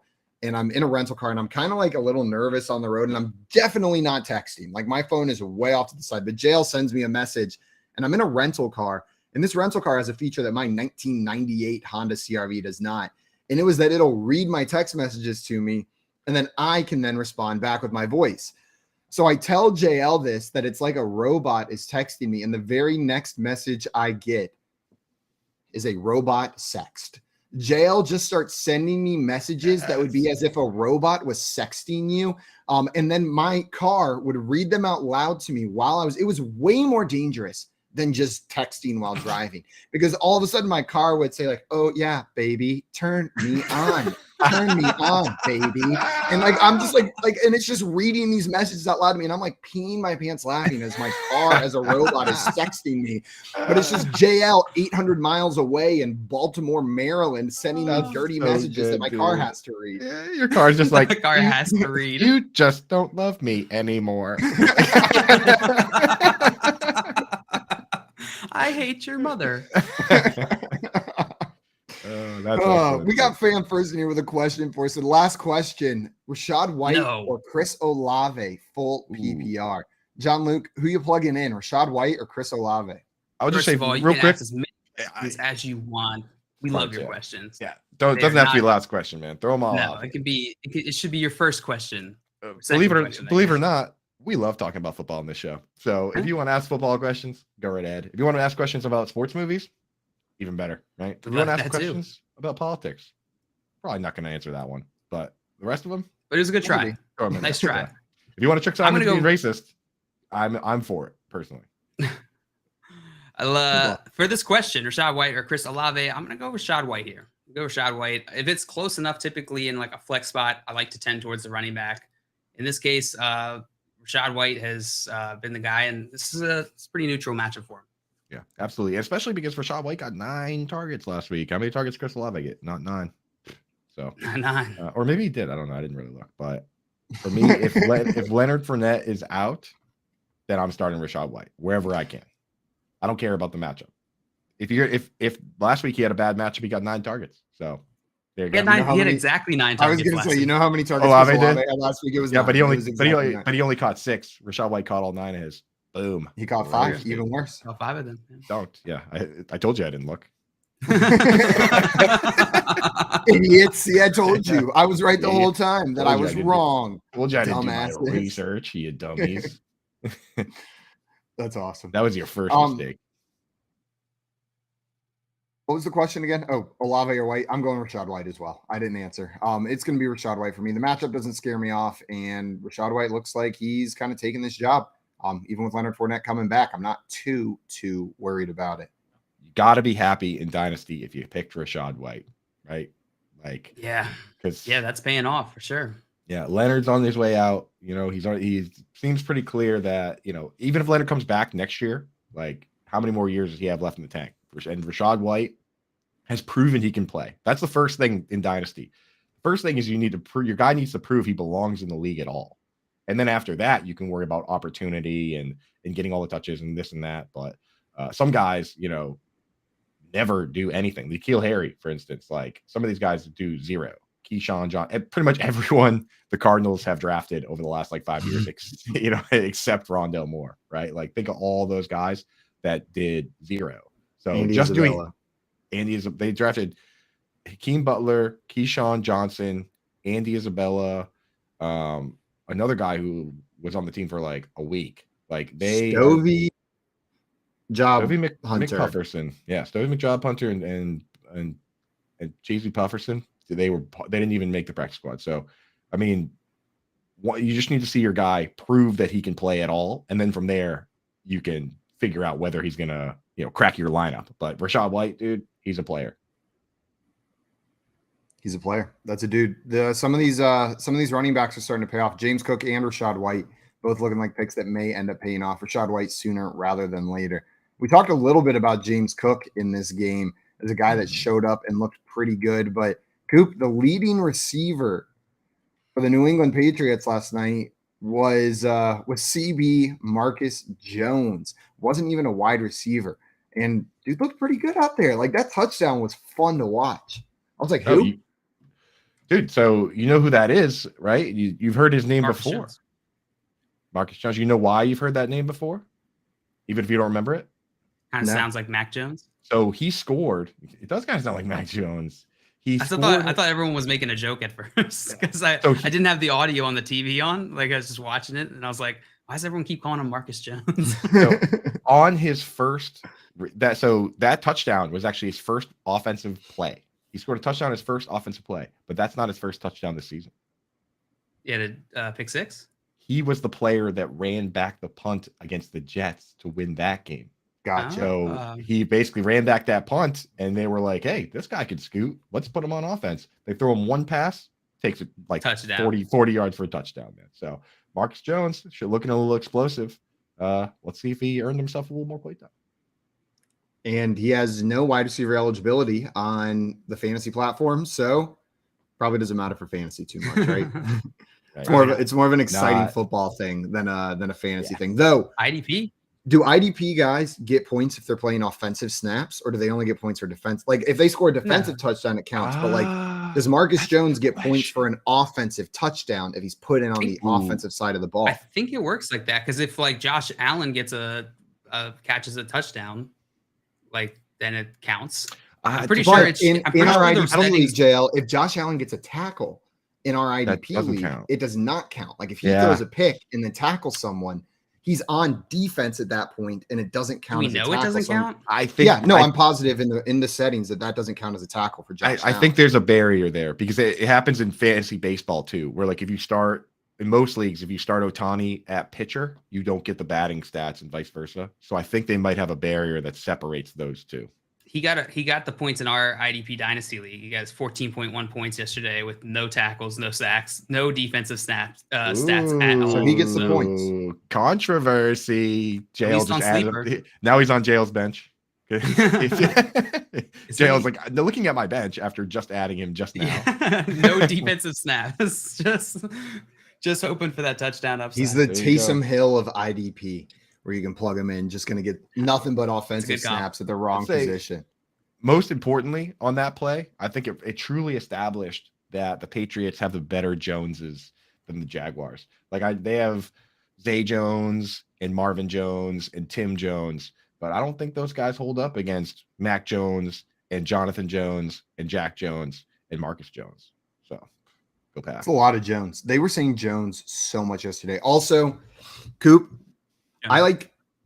of course I've heard them say Jack Jones' name before, but since you've brought him up a couple times this week, I swear to God, they did nothing but just scream Jack Jones for 4 hours on the broadcast yesterday. Like I just heard the name so many times. He was all over the place. Like, once you pointed it out, like said his name out loud and we put him on my radar, they were talking about him nonstop. It seemed like he was involved on every defensive play. He was either in coverage, making the tackle, getting stopped, getting pressure. Like, he was everywhere. If you go on Pro Football Focus and pull up the cornerbacks and sort by coverage grades, he is number 3. Number 3. Behind only Sauce Gardner and Isaiah Rodgers. So he's had himself a pretty good year. If you sort by overall defense, he's 6. Maybe not so great. Wow. All the way down to 6. All the way down at 6. So yeah, Jack Jones having a good year. And dude, you know what's crazy? Jonathan Jones, the other cornerback on the Patriots, he's 11. These guys both top 12 really corners. young. Oh, he's ranked 11. He's 11. Yeah, same age as Jason Tatum. 11 years old. seems like a good time for rookie cornerbacks, like young cornerbacks. It seems like we're getting some of the like premier talent in the NFL as these young players. Yeah, hot commodity, dude. Hot commodity. That's why, like, if I'm building a team, I'm going to build through the trenches, because you look and you see, like, when you look at like the All-Pro list, a lot of the offensive linemen are like 35 years old. Like Andrew Whitworth was an All-Pro offensive lineman when he was like 39 years old. So you build through the trenches, and those guys last longer, they play longer. And then you go out and get the luxury pieces that can make impacts right away as rookies, cornerbacks, running backs, premier pass rushers, especially running backs that have short careers. You want to try and time that right while you build the rest of your team. That's why I love what the Lions are doing. And I love how the Dolphins did it. They're doing it the right way. The Texans going out and drafting a running back boggled my mind. What are you doing? Like, by the time that team is ready to compete, Dameon Pierce is going to have 1,000 touches. It seems backwards to me. It seems backwards. I'm with you. No, it doesn't make any sense. I don't think the Texans believe in the way that they're rebuilding either. I think they're just kind of throwing it together. I think they've still got the Bill O'Brien GM hangover, and it's taken a while to recover. They couldn't find any Pedialyte in the fridge.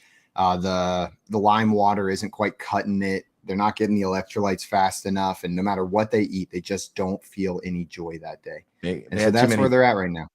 Too many BL O'Briens.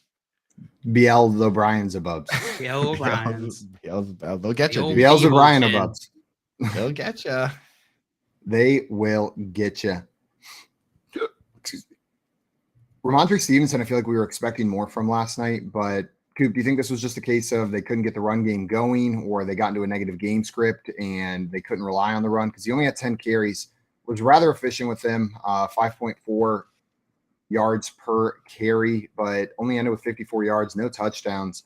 Got a little bit more in the receiving game, 8 targets, 6 receptions, 24 yards, but didn't do as much with it though. Didn't do as much with it. He's the whole team, man. And that's the thing. If he plays bad, if he doesn't get it done, then the team stinks, right? This guy coming into the game yesterday, and I'm assuming coming out of the game because they didn't have much production and he was most of it, that he has 29% of the team's total yards this year, Rhamondre Stevenson. That is like nuts, man. In my opinion, he played well, dude. It's just they played a better team. Like, Rhamondre did the best he could with what he was given, right? So what are you going to do, man? But they got to figure something out. This team needs weapons, dude. You can't try and win the playoffs if your best wide receiver is a cast off from a division rival, right? Like the Dolphins wide receivers are so good. They were like, you can have Devontae Parker. We don't even need him. Patriots are like, this is our guy, right? Like that's not how that works, bro. You gotta get better players. I feel like that's so Bill Belichick though. Like he's like, yes, and this is perfect. Finally got him.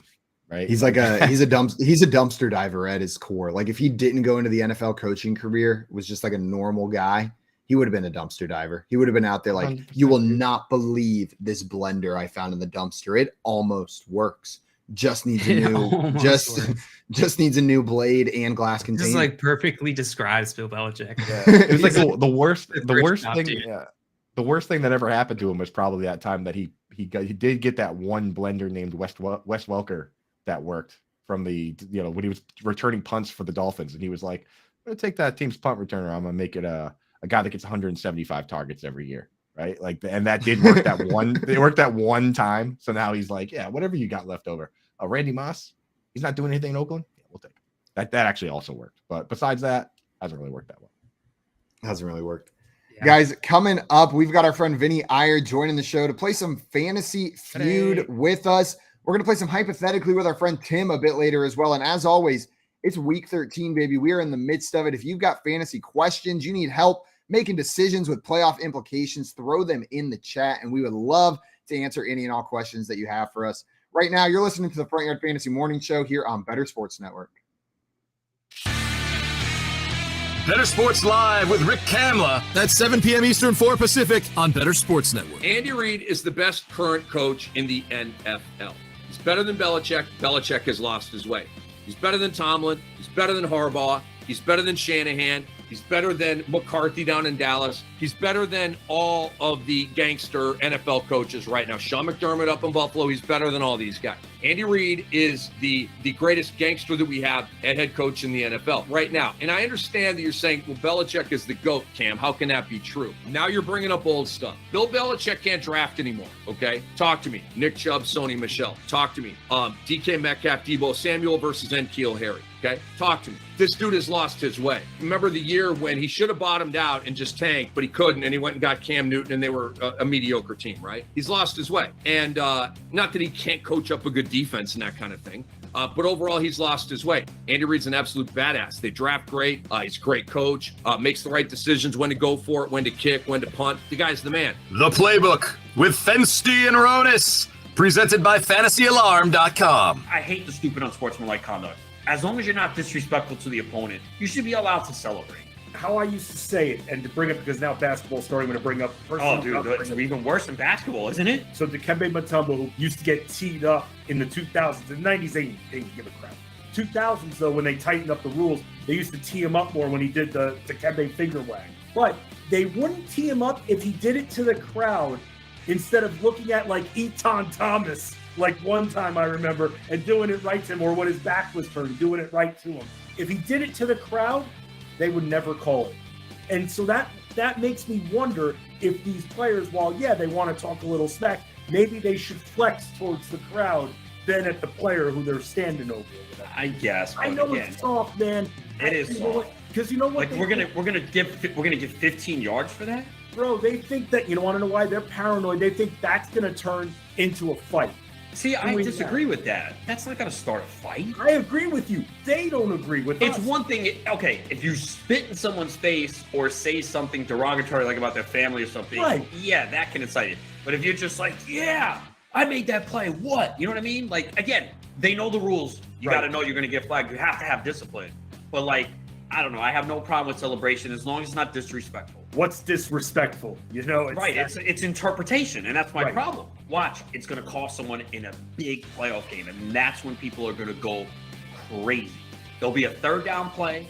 Someone makes a pass breakup, and they're in someone's face. They're going to throw a flag. It'll extend the drive. That team scores, wins the playoff game because of it. You need something drastic for it to really leave an imprint, and I hope that doesn't happen to my team. Better Sports Network is betting, fantasy, collectibles. It's sports talk done better.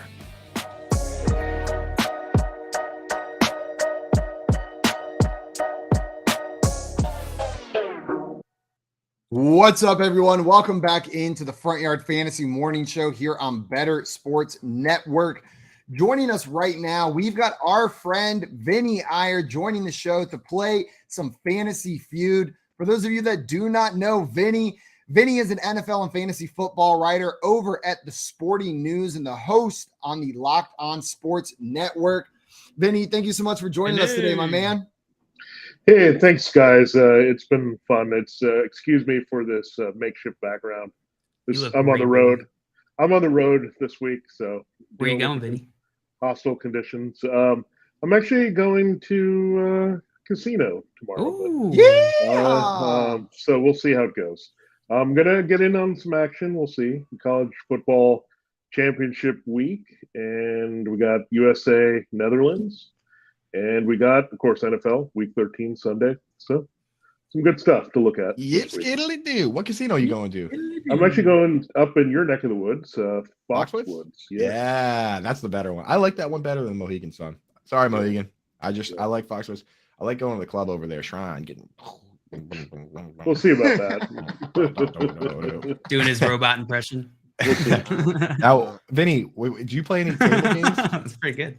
Yeah, I usually play either blackjack. I also like Payout poker. So those are. Dude, I've always been intrigued by that, man. Yeah, because it's good because you can just sit there and you pretty much break even about, I'd say 50% of the hands, and then you win.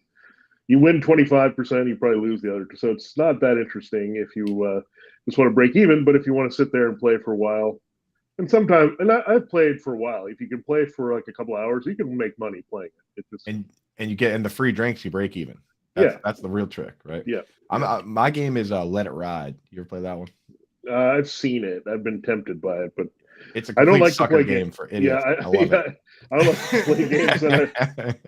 I don't like to play games where I'm not sure about. Me, dude. I hate that. Do you have any idea how many times I've walked up to a craps table and been like, this is the day I learn, because they're having so much fun. And then I just watch and I'm like, today is not the day I learn. They are having so much fun and I'm going to ruin it. And so I just leave. I've done it like 10 times where I'm like, no, today for sure. This is when I learn craps. I don't like those games where it's like, I got to roll the dice and like other people's money depend on how, you know what I mean? Like, I don't like it's way too much pressure. I don't like that. No. Let it ride's awesome because like, if the dealer gets, you're playing the table, if the dealer gets like a pair of aces, everybody at the table wins. So you're all just like, yeah, you know what I mean? So it is a sucker game for sure though, but it's a fun game. By the way, I forgot to mention it in our recap, our Monday or Thursday night football recap, but Simon, remember yesterday on our FanDuel stream, one of the questions had to deal with, it was like, which is more likely, has the better odds or like best odds for this bet. And the one I picked that I thought was going to have the best odds was each team scores a touchdown and a field goal. Turns out, half. Was it each half? It was in each half. I thought it was just in the game. Dang, no, it was a touchdown and a field goal then. in each half. No, because the Patriots only got 10 points. They would need to have a minimum of 20 points for that to happen. Oh, that makes That's a crazy sense. bet. That's kind of a wild bet. I bet that on the Bills Chiefs game. I think that game it could do something like that.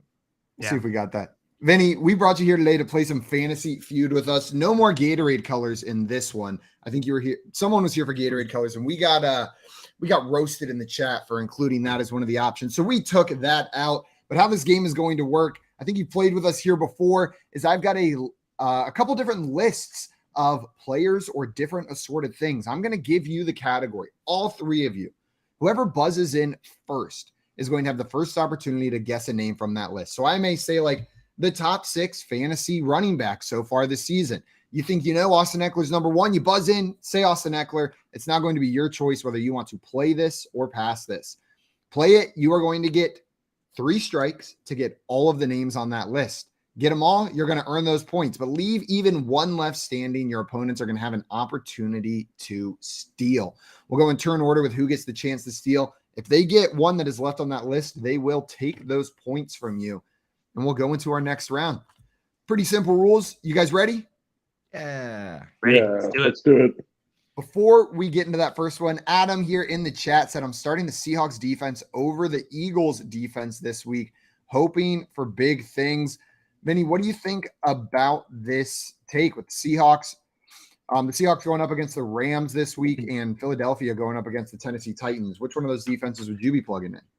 Yeah, this time of year, I don't like to mess with questionable defenses. So that means I'm playing the Seahawks. I just don't want to play the Eagles and Derrick Henry and they grind. And they're not going to be a lot of opportunities there for plays where the Rams, their offensive line is shot. There's going to be some sacks for the Seahawks. So I played the Chiefs last week against the Rams. And I sat, I think, New England when they were playing the Vikings. And I said, okay. And it worked out well. I mean, it just wasn't that difficult to get to double-digit points. So go for the easy double-digit points at this time of year for your defense. Vinny's and right. that's Seattle. The inexperienced mobile QBs is a great place to look for sacks, right? I think Perkins, he ran the ball 400 times in his last 2 years in college. I think he's going to set up a couple plays where he gets tackled in the backfield there. So I'm on board with that. Yeah. Take that weak QB game, get that Seattle Seahawks in there. I like it. You got quadruple Seahawks here. We're all in agreement with you, Adam. Good luck, my friend, with your Seahawks defense starting. We're going to move into our first round of fantasy feud here, guys. I'm going to read the prompt. You can cut me off at any time, but I will stop reading. And your opponents will have the opportunity to hear the rest of the question before they give their guess. But if you think you know, you can jump in to make sure that you are first. Here is your first prompt. The 6 most sacked quarterbacks in the NFL so far this season.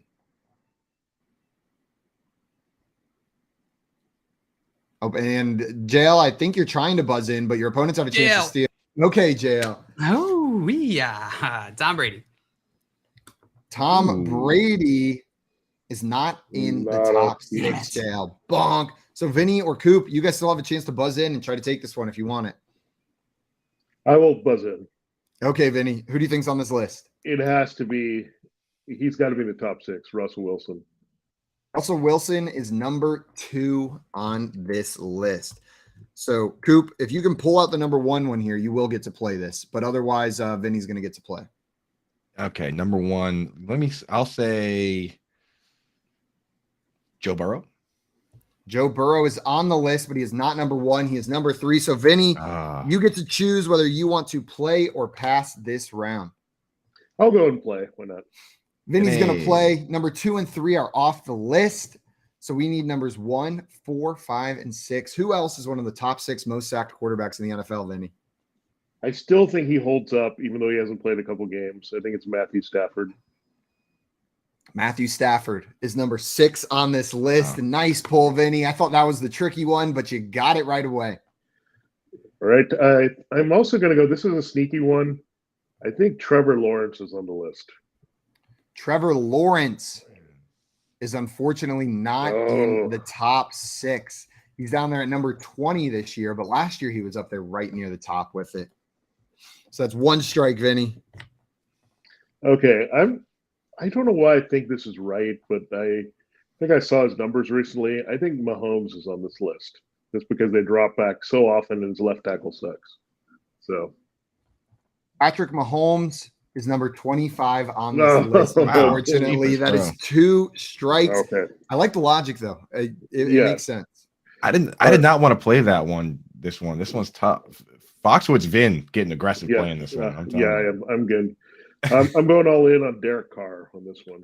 Derek Carr, I'm sorry, is not in the top 6 with 21 sacks.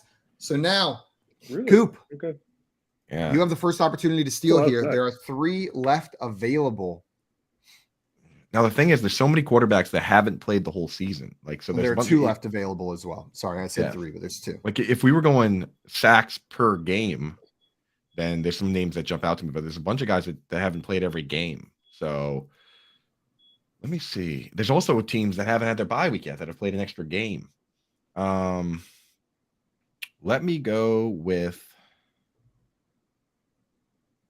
bye week next week. I'm gonna go. Actually, no. I'm gonna go with Daniel Jones. Daniel Jones is tied for number 3 on this list with Joe Burrow being sacked 33 times. Coop, you are going to successfully steal those points. Let's go. Giving you 4 points for getting that right. There are 2 on left on the on a list. game I did not want to play at all. Not at Number all. 1 and number 4 are still left on the list. Number 1 was Matt Justin Ryan. Fields, and Matt Ryan is the other one at number darn. 4. So I didn't say Justin- Fields. I wanted to say Fields, but then I was like, well, he didn't even Fields. play last week. Yeah. He's been sacked 40 times this year. 40 Wow. times Justin Fields has been sacked. Matt Ryan's got 32 down there at number Wow. 5. Stafford's got 29. Justin Fields is ahead of Russell Wilson by 5 sacks, though Russell Yeah. Wilson has played in 1 less game. So Who Russell was the other Wilson one is on the number list? 2. So it goes Justin Fields, Russell Wilson, Joe Burrow, Daniel Jones, Matt Ryan, Matthew Stafford. Matt Ryan. And then there was a Stafford. 3-way Oh, tie for Stafford. 7th. Kurt Cousins, Jalen Hurts, and Davis Mills are tied for 7th right there. So those were the men on the outside peering in, just 1 sack away from making the list. Coop, nice job on that one. That's going to get you 4 points. Right. Any surprises on that list? You guys, any names that you didn't expect to be there?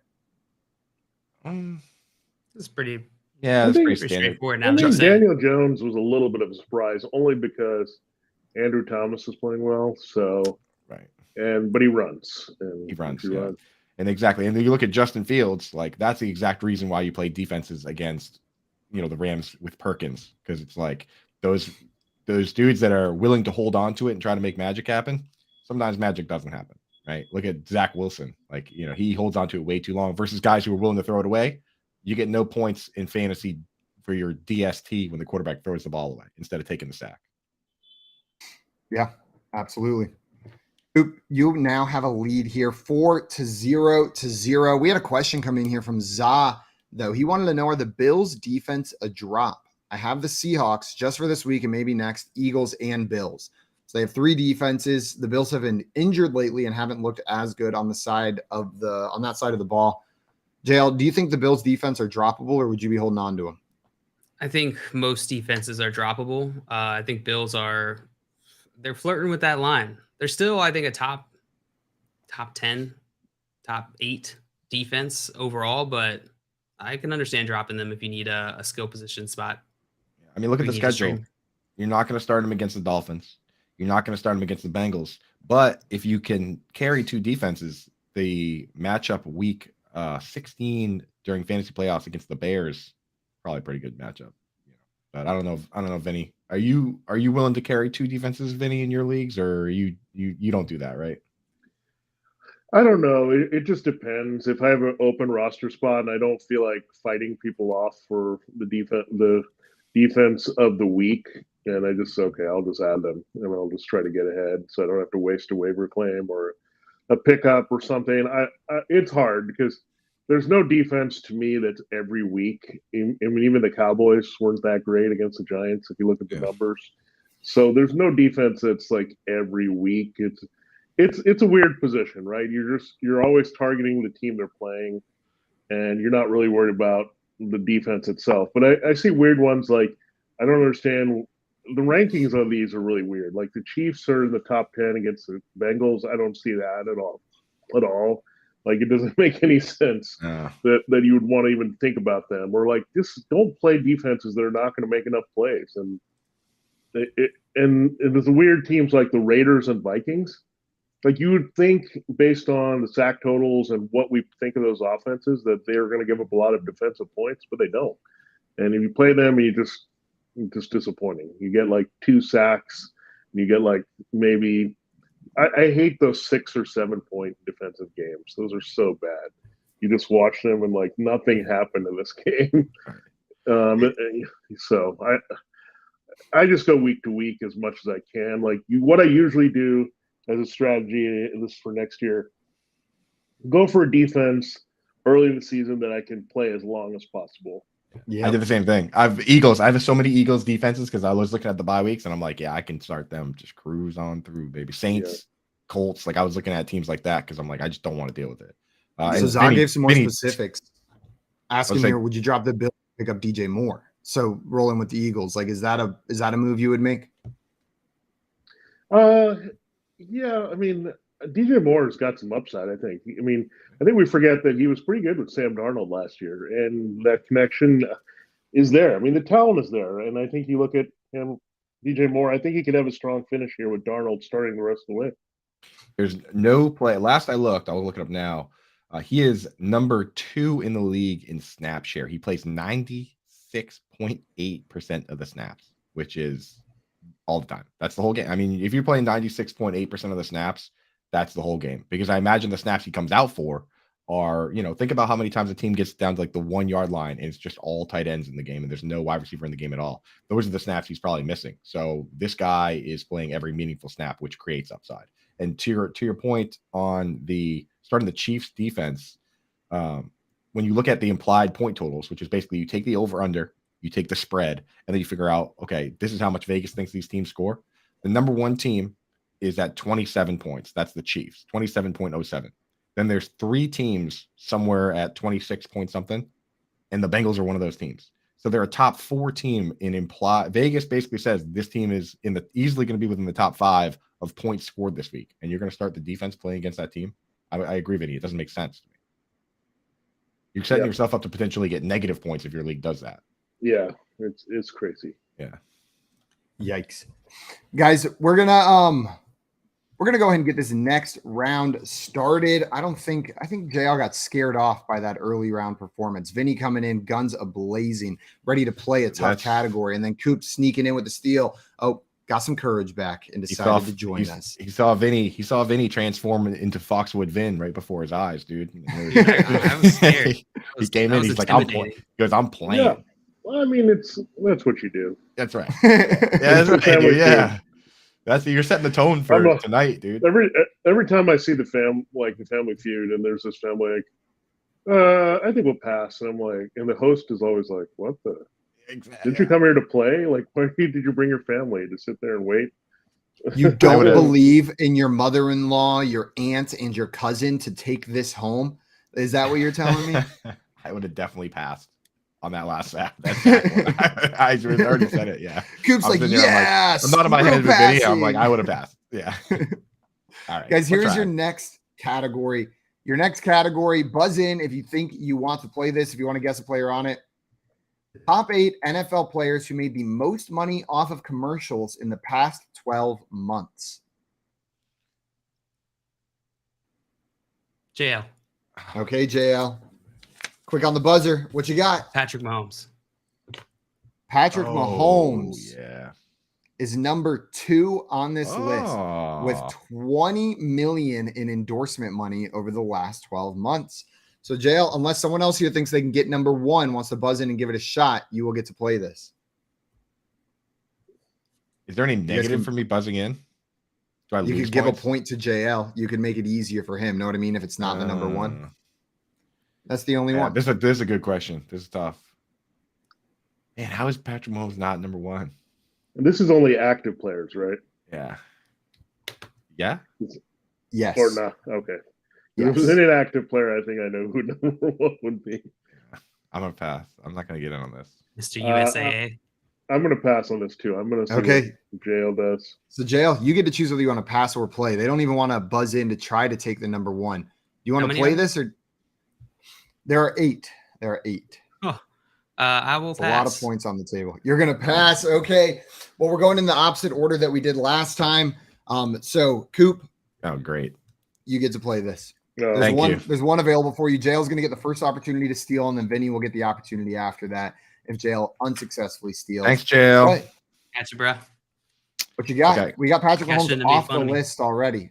Okay, so if Patrick Mahomes is getting all that money from the commercials, Aaron Rodgers, he does commercials for the same place. So give me Aaron Rodgers.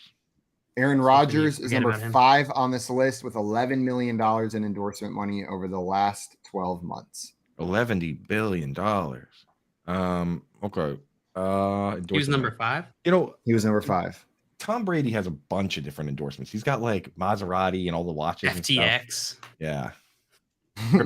Crypto, right? Is that your guess? Yeah, that's like negative money now. Yeah, give me Tom Coinbase.com Arena Brady. Tom Brady is number 1 on this list with $52 million in endorsement money over Let's the last 12 go. months. Okay, you got 3 of them. $1 3 of them knocked off. 5 left. No strikes. What you got? All right. Let's see how much money Subway pays folks like Russell Wilson, Mr. Unlimited. Russell Wilson is number 3 on this list with $14 million in the past 12 months. You know who else is getting money from Subway is Mr. Jimmy Garoppolo. Jimmy Garoppolo is not in the top 8. Oh, They don't pay him as much as they pay Russ. No, they don't, dude. That stinks. What a dork. Let's see. Embarrassing for Jimmy G. Who am I gonna- Who else have I seen on the television? Now, this is difficult for me. I really didn't want to play this because I don't have cable. I just do like Netflix and all that stuff. So I really only hear about the funny commercials that people like send me. Matt Stafford has those cell phone commercials. Matthew Stafford is number 7 on this list with $2.5 million He's also made got in the pizza, last pizza. 12 months. Pizza. Pizza. He does pizza. Who else is a pizza? Who else is a pizza boy? Okay, you got 3 left, Coop. No strikes. If you take too long, I will bonk you. I haven't really taken too long. I'm just kind of stalling by Just saying letting Jimmy, you know Jimmy ahead of G's time. name over and over.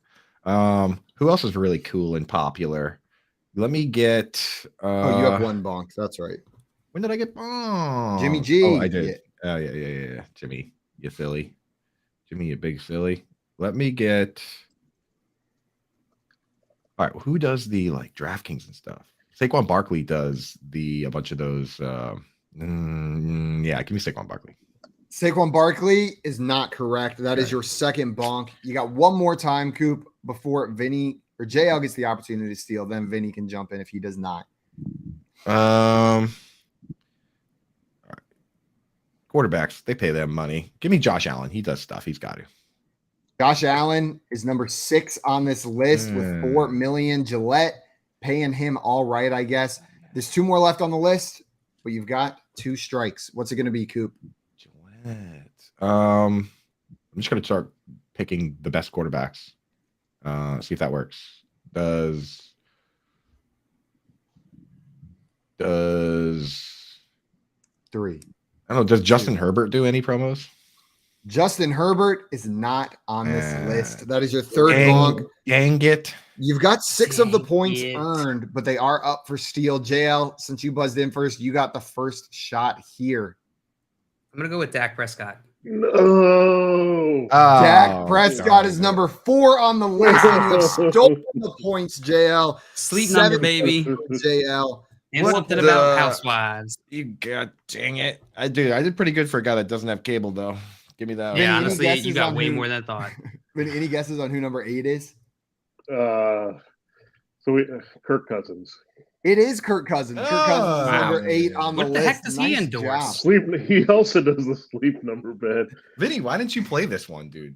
I wouldn't have gotten. Who was the one that you got? I don't think I would have got Josh Allen.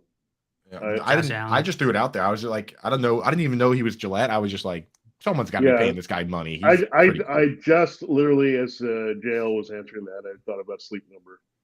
Sleep number Dak ones, yeah. Because sleepy boys. They have a weird thing they set up at the Super Bowl Radio Row where they have the sleep number bed. So everybody can see how much they suck. And they say, please stop by the sleep number bed to spend time with Dak Prescott and Kirk Cousins. So people come and get the odd. Like, I don't know if I want to be. Yeah, it's kind of creepy. Kids, come. I want to be in a sleep number bed with Dak Prescott and Kirk Cousins, but not one of the ones that has the 2 sides independently adjustable, because I know Dak Prescott and Kirk Cousins don't have the same sleep number, and I would be in the middle. It would be like Kirk Cousins sleeps on like firm rock. I was gonna say, just a slab. He's sitting up straight. He actually makes his bed and then lays down on the hardwoods like this. Just flat. Under it. He gets decoration. I'll admit I actually have one. Do you? I did too. What's your number? What's your number? I think it's too personal. 35 or something. 30. Oh, you cruising, bro. You cruising. What about I had one when I was younger and I hated it. The thing was garbage. Oh, I loved mine. For my 12th birthday, it was I asked for it for my 9th birthday, my 10th birthday, my 11th birthday, and then for my 12th birthday, I got a sleep number mattress and carried it with me through most of college. And then one day, well, they don't tell you about what I loved my sleep number, but the basic model is a glorified air mattress with a remote. It eventually pops. It eventually pops, and you go to bed on a full bed and you wake up flat, sunk in to your mattress. Yeah, we splurged for the big one, the premium model, the Mac Daddy. Yeah, and like our previous bed sucked, and it was like just $400 grand. I've not had a bad night's sleep on this thing. It's that good. It's the higher models are those like top tier models with the like reclining. They've got the padding on them too. I mean, if you think about it, we spend a lot on our car. We spend how much time do we sleep on our? Like a third of the day. Yeah, 50% of our life. I'm gonna give everyone a nice little secret here. Tough to Needle. I'm not a sponsor at all. Tough to Needle. Best bed I've ever slept on. Fantastic. Sleep number. If you want to reach out to us and pay us money. Yeah, if you want to pay us money to stop bashing your product. Pay us money to stop talking about We've got more money than Kirk Cousins this week. We've surpassed Kirk Cousins. Number 8 on the list is now Vinny Iyer. Representative. Who was number 1, Simon? Did we get number 1? We did. Tom Brady. Tom Brady by a lot. 52 million. He's got like all these other like little sponsors too. Like it's like UGG and like everybody. Movado. Like he's got a ton of. I see him everywhere. Dude. Like it's like what I want to see is like Kyler Murray going to like Korea and just doing like these wacky ads, like overseas ads. Like you should do stuff like that. That would be so much fun. Or like someone is like weirdly popular in Japan, but nowhere else, like Davis Mills or something. Right, yeah, over there. Davis Mills. Producer Keith says alcohol usually gives me the best sleep. Yeah, my sleep number is 9 Bud Lights. My sister, when she was studying abroad in Taiwan, they went to like her professor was from an island, a smaller island off the main island of Taiwan. And so they went there, and she said they stopped at like this juice place, and the owner came out and just started taking pictures of them and then talking to them, and they had no idea what they were saying. And then their teacher came up and said, "Oh, he said he was taking pictures for their billboard. Is that all right?" And so supposedly there's a billboard somewhere on a small island in Taiwan with my sister just sitting there on it, drinking some juice, but we'll never know because I'm probably not going over there. Gotta do it. We'll see. Guys, coming up, we've got some hypothetically that we're going to play. But before we do that, I want to thank our friend Vinny so much for coming on with us today. If you are not already following Vinny on Twitter, you got to head on over to his Twitter right now. You can find it at Vinny Iyer. That is VINNIEIYER. And check out his work on sportingnews.com. The link is right there in his bio. Vinny, enjoy your weekend of football. And thanks so much for taking the time to come on with us today, my man. Yeah, I'll tell you how the weekend went with the betting. Yeah, let's go, dude. Yeah, kill it, man. I Be a cannot detailed wait. report next week. Oh, Vinny's gonna come in next week like wearing nothing but Versace. Like he's gonna just yeah, show this background is gonna look like Taj Mahal, dude. He's gonna have a Brian Robinson big hat on. little umbrella in your I drink. would actually buy one of those big hats. I would. Yeah, they're sick. They're awesome. Yeah. Enjoy your weekend, Vinny. Thanks so much, my man. All right, bye, guys. Later, buddy. Guys, coming up, we've got our friend Tim joining the show to play some hypothetically and to answer your fantasy questions. So if you've got questions about this weekend, throw them in the chat. We would be more than happy to get to any and all of them. You're listening to the Front Yard Fantasy Morning Show here on the Better Sports Network. Front Yard Fantasy, weekday mornings at 7 Eastern on Better Sports Network. There was a tweet about the refs that had me kind of cracking up the other day because somebody was like, we have the technology to track the ball down to a centimeter and figure out, what speed these guys are running on the field. Yet somehow we still mark the ball by That's my favorite. a 60-year-old dude eyeballing it. And then we run over with literal chains and measure it. It's like, you think we can probably get that figured out. The least precise way to measure something, and then immediately following that up with a super precise way of measuring something. Yeah, it's like we have satellite. Like if you're a millimeter short of that chain that they bring out there, that they ran out it as best they could in a straight line. But if you first they just go here, and then they grab the chains and they run in the straightest line possible. But then if you are 1 millimeter short with that football, doesn't count. Sorry. Couldn't have been human error. You're just short. That's exactly. And they bring out the index card or whatever. Meanwhile, they have satellites in space tracking how fast Brandon Ayuk ran on an end around. But we can't. And I can see that number live while he's doing it. Like I can see every player's speed on the screen live. I love that. It's and not to mention that dude's trying to make the spot, and the player always tosses the ball right into his face. Right? He's coming over to spot it, and it's every other time the player just here you go. Here's another thing to juggle. On call with Dr. Roto. If the Giants don't win another game this year, A, I'll be shocked. But B, I'll still think that they're better than they were with Joe Judge. Much better. Because I think Brian Dable's got a lot out of this team already. And I'm seeing what this team could be.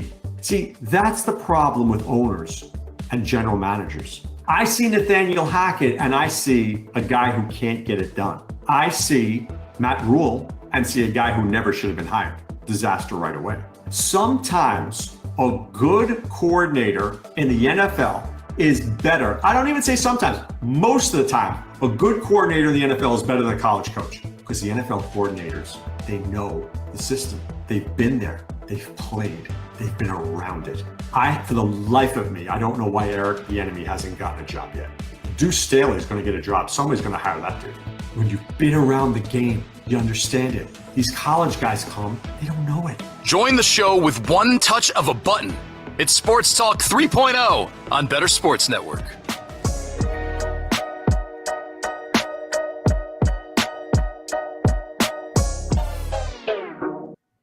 What's up, everyone? Welcome back to the Front Yard Fantasy Morning Show here on Better Sports Network.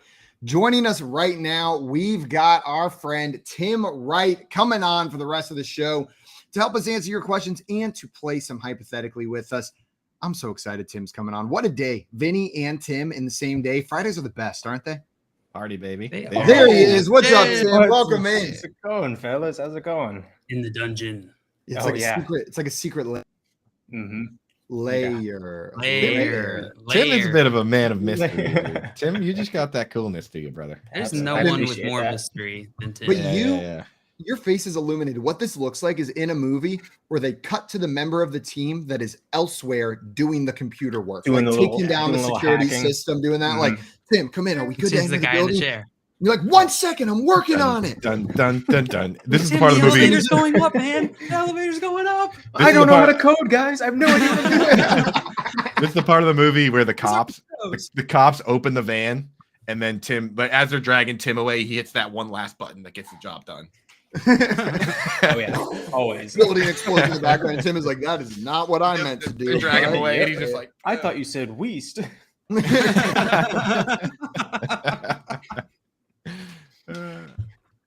Tim, welcome in. Glad to have you on here. Jay in the chat saying Tim is the man in the chair. What does that mean? Is that like a That's specific from Spider-Man. Yeah, it's from Spider-Man. The what's his name? His buddy. I forget his name. Ned. Yeah, Ned's the guy. He's like, can I be your guy in the chair? That's right. There we go. Yeah, I forgot about Ned. I feel rude for forgetting about Ned. He doesn't deserve it. Dustin said I was going to call in today, but didn't want to hurt Coop's feelings too much. Coop, that was nice of him. That was nice of him. Not to Appreciate you. You know that's true too. My feelings are pretty messed up. And the problem, the reason my feelings are most hurt is that I still can't hate the Bills. I sat right behind a dude and his kids wearing they're all wearing Josh Allen jerseys, and I'm like muttering stuff under my breath, and they were just still being like the nicest people ever. I was like trying. I was like, will you guys just fight me? And they were like, you know. Why would we fight somebody worse than us? That's right. The Bills are just cool, man. Yeah, you're a Dolphins fan, right, Tim? Mm-hmm. Absolutely. You agree though, right? It's like Bills fans are just kind of cool. They're kind of. Oh no, I'm petty. I'm petty enough to hate them. So, ooh, okay, and like all my cousins, like they're all Bills fans too. Like I get it, but yeah, no, I don't care. How would you rank the other teams in the division in terms of which ones you like the least to best? Least to most tolerable. So, oh god, that sucks because I grew up in Jersey and Jets fans are just horrid. Like they just smell. I don't know how to describe it. It's just they do. I don't. They do. Like cigarettes. Yeah, Keith, you stink. Rank them last. No, they can't. The Jets can't be last because the Patriots have broken my heart for 20 years. So they have to be last. Bills will put second to last because they're just now the team they're just too good. And then the Jets, it's gross. I don't like any of them. Yeah, that's right. Exactly. They're all tied for last. That's I think that's fair.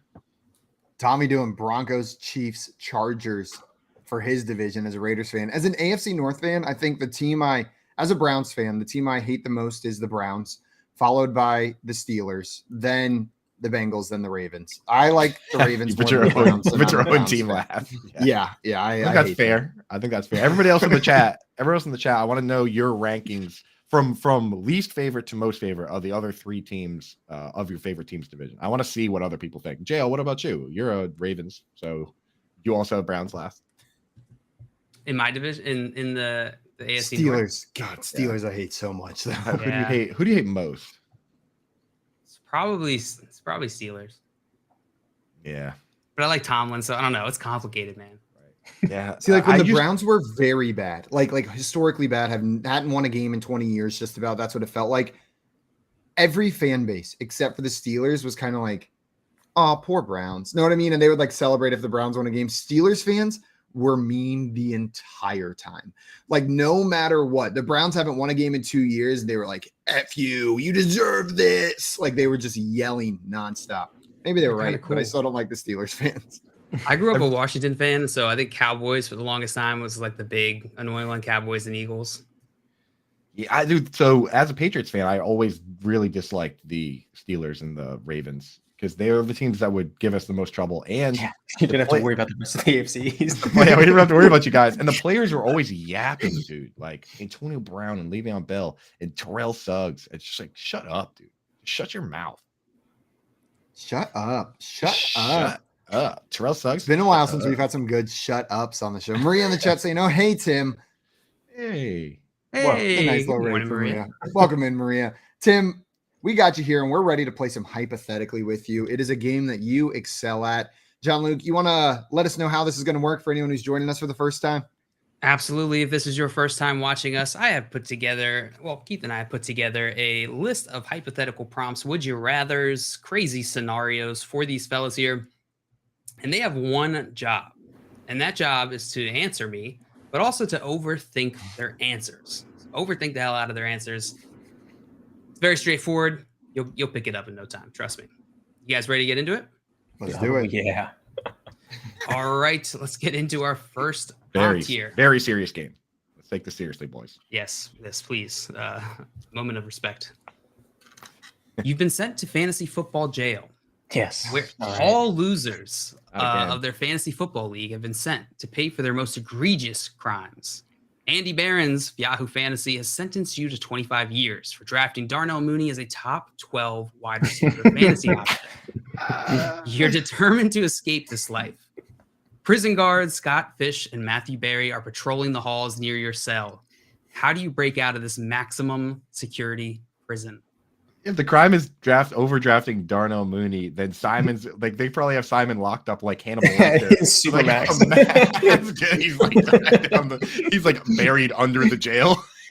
Yeah, they've got me in a full-on straitjacket in solitary confinement in the basement for my Darnell Mooney takes. I'll never say who are they going to throw to again.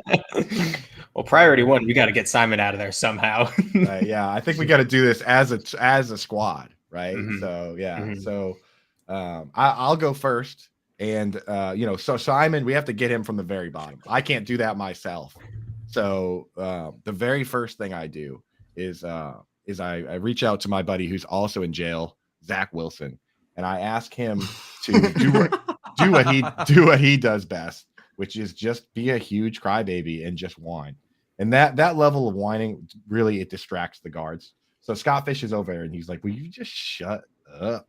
And that gives me the opportunity to rip down my Tom Brady poster where I've carefully carved out a hole in the wall using cereal bowl. Yeah, using a Zeke cereal spoon that I've carved out. And just below my cell, I drop down into my friend Tim Wright's cell. And now we're on to the next stage of this hype. That's a great plan, Coop. The only issue is when you slip the note to Zach Wilson, he just says no. Oh, he So hit me with his signature. Hit me with his signature line. His signature Zach Wilson line. Here's where I'm going. There was one piece of information the jail said that stood out to me as okay, we can exploit this.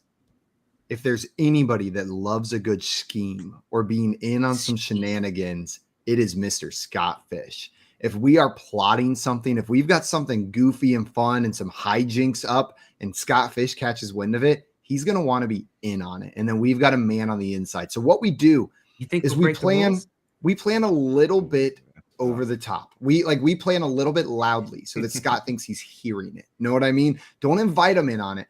Let him hear it. And he can come to like bust us. But we have to make the details that he hears like really exciting. Like, oh, we've got professional snowboarder Shaun White on his way to attach his snowboard to the bars of our jail cell to rip them off while simultaneously distracting Matthew. And Scott's going to be like, oh, Shaun White's going to be here. He's got a snowboard. I know what snow is. I'm from Minnesota. And he's going to be all in and excited to help us. We got to get a man on the inside, I think. And I think Scott's the weak point in this armor. Matthew Berry, he's not breaking, man. He's keeping us in that jail cell. He's a company man. It's company man keeping the line, and that works out that Shaun White is on his way according to your plan, Simon, because you are on a very tall mountain with lots of snow. Yeah, of course, I figured that for fantasy football prison. Yeah, why else would Scott Fish be there? Can I call a quick interruption timeout? Did you guys remember the very first gold medal that Shaun White won? The interview that he had. Yeah, we were like drinking drinks. Oh, what if I met Mountain Dew? That's what. Yeah, he was best improv, dude. She was like, how was it? He was like, oh, it was awesome. We were on the plane partying, dude, drinking drinks, doing all this. And she goes, drinks? Like, you're only 19. He goes, I'm talking about Mountain Dew, baby. Dew, baby. I'm talking about Mountain Dew, baby. Like, that was a nice cover. Clutch. Yeah. I feel like there are no better improvers than like hardcore snowboarders or surfers. Like they just roll everything. You can't throw anything at them. Exactly. Life is improv, dude. Yeah. Life is improv. All right, Simon. Okay. So you try and bring up a plot and trick Scott Fish into helping you. But what happens when Scott Fish overhears you? What is he going to do? So I think the path here, we've got one of two options, and I'm curious what you guys think. With a man on the inside, he can either help us escape, at which point we're on the run, or he can help us confirm with the staff of the prison that we have been reformed, right? We can have a man on the inside with the kind of pull that Scott Fish has. And this can be an inside job to the level of we're not escaping. They're letting us out, right? Like if I can get Scott Fish to convince them that I no longer believe I should have drafted Darnell Mooney as a top 12 wide receiver, even though I was expecting this offense to take massive steps forward, Justin Fields' ability to jump up. The only other receivers on the team are Nikhil. See, I'm stuck in prison. I need the help. I need someone to come in and convince them I'm reformed. Since JL's controlling the NPCs in this narrative, I think it will only be right for him to decide which way Mr. Scott Fish goes on this. Oh, absolutely. Yeah. And so far, what we have is all three of you still in a jail cell. Coop trying to plot a plan which has failed because Zach Wilson just will not just go along with it. But I still have a hole behind my poster. Simon is hatching a plot to try and trick Scott Fish into finding some legal loophole to get them, all three of you, out. Tim, do you have a plan? What are you doing in your cell? Yeah. So how long have we been locked up? That's kind of important. About 3 months. 3 months. Okay. Yeah. So, and what, September like 10th-ish or so, right around the start of week 1. Okay. And standard meals per day is like what? 3 meals per day? How many meals? What kind of food are we talking? More like 1.5. 1.5? They like messing with you a little bit, and it's not good. Oh. Okay. All right. Like you get a side of like snow. Side of snow. Okay. Yeah. Just hydrated and cool. Actually, let's say we're locked up since September 19th because that was one day after Darnell Mooney had one catch for -4 yards. In that moment, they threw you all in jail. September 18th, Darnell Mooney had one catch for negative yards, and then the honestly, next day I felt like I was in fantasy jail that day. That's a good point, Coop. Yeah. Tommy in the chat said, if all else fails, I will pull up the hog wagon to yank off the bars. He said, start a library and try to find Morgan Freeman. What sound does the hog wagon siren make? Yeah. I want to know where Tim was going with the amount of food that he was being served. Yeah, because those were very specific questions. Yeah, so I'm curious. I'm not a big guy. I don't need much to work off of. So my plan is over these 3 months, like Simon's hatching his plan completely independent of me because he's talking to himself in his cell. He doesn't actually know what's going on. I'm screaming in a straight jacket in the basement to no one. He's completely imagining all the scenarios, but he hasn't moved an inch in 3 months. Meanwhile, Coop and I have been like walking around a little bit, getting lay of land. I don't need much food. I'm taking some of this gabagool glob, and what I've learned over the first couple of weeks is that you can get this stuff to get pretty hard. Like you take it out, you like crunch it up together. You got that snow that you're giving us. It freezes a little bit. You can get some pretty handy dandy weapons. I don't need a weapon. I just need a key. So I'm going to open up my door cell just by myself by scrambling up my gabagool, crafting a key, and I'm going to sneak like nobody snuck before. Meanwhile, I have extra butter in my pocket. I'm lubed up. I'm ready to go. My key only works on my door. I try to use it on Coop's, doesn't work. So I jimmy myself through the bars to get to Coop. Now I'm stuck in his cell, and that's when part 2 of the plan takes place. And I think Coop's going to take that. So, Tim, your plan half works. Yeah, let's go. You do get out of your cell, and you go over to Coop's cell. Like you said, it doesn't open, though. It doesn't work. And so now you're stuck in the hallway. And Coop's even with the butter, he can't get through the bars. He's buttered up. The butter doesn't work. You're all buttered up, but you are not slipping through. Too much gabagool. Too much gabagool. Okay. It's margarine. Gabagool. So now you're on your side. I'm stuck on my side. Classic. And I'm still the classic gabagool. The classic gabagool key. One of the oldest tricks. One of the oldest tricks in the prison escape book. And once you figure out that it doesn't work, Tim, Scott Fish starts walking down the hallway. I'll see. Good news for me. You just hear the sound of his boot. And I knew this is where the butter comes in, JG. Well, and this is where I come in. Scott Fish is in charge of watching me in solitary confinement, and I've been planting these seeds in his head, especially for Coop and Tim. Know what I mean? I may be saying like, look, they were just on the show with me. I was the one who loved Darnell Mooney. They didn't love him. They were just being nice. They don't like. So I'm getting the sympathy rolled up for these guys. So as he walks up, he's a sucker. He's heard my scheme. He's heard me throwing myself under the bus for my friends, right, that are in prison. And I've got a feeling that when Scott Fish walks up and sees Tim in the hallway outside Coop's cell, there might have been a change of heart. There might have been some, he might be on their side now.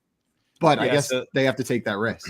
Yeah, so the only problem with that is that I've my buttered up self has absolutely slipped up the entire hallway. And as Scott Fish walks up, he slips on his boot and knocks himself out. I grab his keys and get Coop out.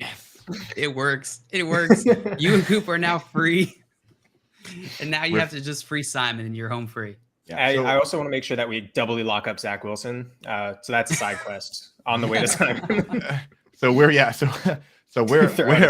free. We go over. We doubly lock up Zach Wilson, but we as Dolphins and Patriots fans, we take a little too long just taunting him, right? So now out of nowhere, Matthew Berry shows up and he is pissed because we're outside of the cage. Scott Fish is knocked out on the ground and he's coming.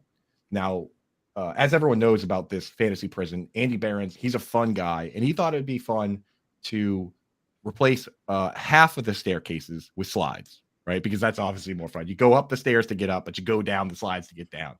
So me and Tim, we got to get to the bottom of this prison. I go first. As Matthew Berry comes after us, we run over. I say, Tim, grab Scott. He grabs a knocked out Scott Fish, rubs his body up against Scott Fish to get him all buttered up, and then we hop on the back. We both hop on the back of Scott Fish, and we are just now toboggan riding Scott Fish down the slide. Just, we're having a blast. Great time. Yeah, we're cruising by. Scott Fish wakes up halfway down the slide and also starts wooing. Face up or face down? Oh, face up. Face up. Face up for sure. Yeah. So the other prisoners, Terrell and Tommy and Maria and Dustin, they're all cheering us on, giving us high fives on the way as we go down. It goes down the cell and as we go down, and as we hit the bottom, just bouncing up. We come flying down, and we crash directly into the number one prisoner, Simon himself, and we smash so hard into his constraints. The breakout's coming. It's any day now, Darnell. Yeah, I don't. What IR is the best place for a player. He's losing his mind. His constraints break off. He comes out, and now we're lying in a big pile, the four of us. The hog alarm is going off because obviously when you let Simon out, they have extra. Yeah, there it is. You can hear it. The hogs are out. The hogs are out. And now me and Tim, we turn to Simon and we say, what do we do now? Find Morgan Freeman. Can I do one little note to that? While we're sliding down Scott Fish, because he's head first at this point, we do this sweet little kick flip of Scott Fish to turn his boot is around, and his boot is the thing that crashes the door. Yeah. We go 3, 2, 1, and we're not even discussing it. We already know how to do this Scott Fish kick flip. It's just like, woo! And then all three of you ride Scott Fish down the mountain to the airport to freedom. Well done. Well, and you know who's waiting for us at the airport? Turns out I wasn't crazy. It's Darnell Mooney. It's Darnell freaking Mooney. He's the pilot of the plane who takes us home. This is just going to let us down again. He doesn't say anything. He's That's the worst one we could have had. He's not good at taking off, but he's great at letting people down. He has never flown before in his life. Flies backwards up the hill. He learns that he's terrified of heights. And we got Terrell and he said, take Brittany Griner with you. Yeah. Free Brittany. Free Brittany. Bring her home by Christmas. We just freed one Brittany, and now we got to free another. Yeah, the Free Brittany campaign never ends. Never stops. Is the building plans for the jail chutes and ladders? Simon's been studying that, just playing in the game by himself. So Maria, you've been there. That was an elaborate one, but you guys you handled it beautifully. Handled it beautifully. You ready to get to our next one? Let's do it. And I want to remind everyone in the chat, if you guys have fantasy questions for us as well, throw them in there. We would love to answer any and all questions that you've got for us heading into the Week 13 matchup. Simon acting like people are still listening to this. Mom, you got any fantasy questions? Throw it. Okay. All right, guys, here is your next prompt. Would you rather be drafted as Mr. Irrelevant or be drafted in the first round, but when you hug Roger Goodell, you visibly shit your pants? Okay, how visibly? Very visibly. Like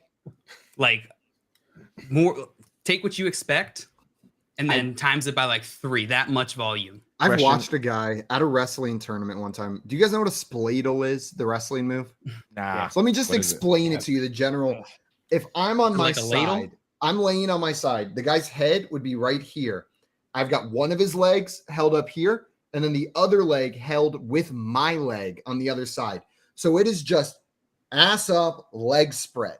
I was at a wrestling match and a guy on the other team in a white singlet get puts into a spladle with his ass facing our team bench. No. And it goes from white to just a big brown spot showing up on his white singlet. Oh, no. And I will tell you, that boy must have had to transfer schools. Like the uproarious laughter and screams as he got put into a spladle with his ass on full display, and he just full on shit himself. Like, I've never heard a room laugh harder than at that moment. Like, that was humiliating. He still thinks about it to this day. I bet he knows I'm talking about it right now. Like, you got to transfer. As the shit your pants guy, bro. I can't. Like, I'm just remembering that, and I'm like, whoo, that was a bad one. You got to transfer universes if that happens. That is such a terrifying story, Simon. I can't believe that happened in real life.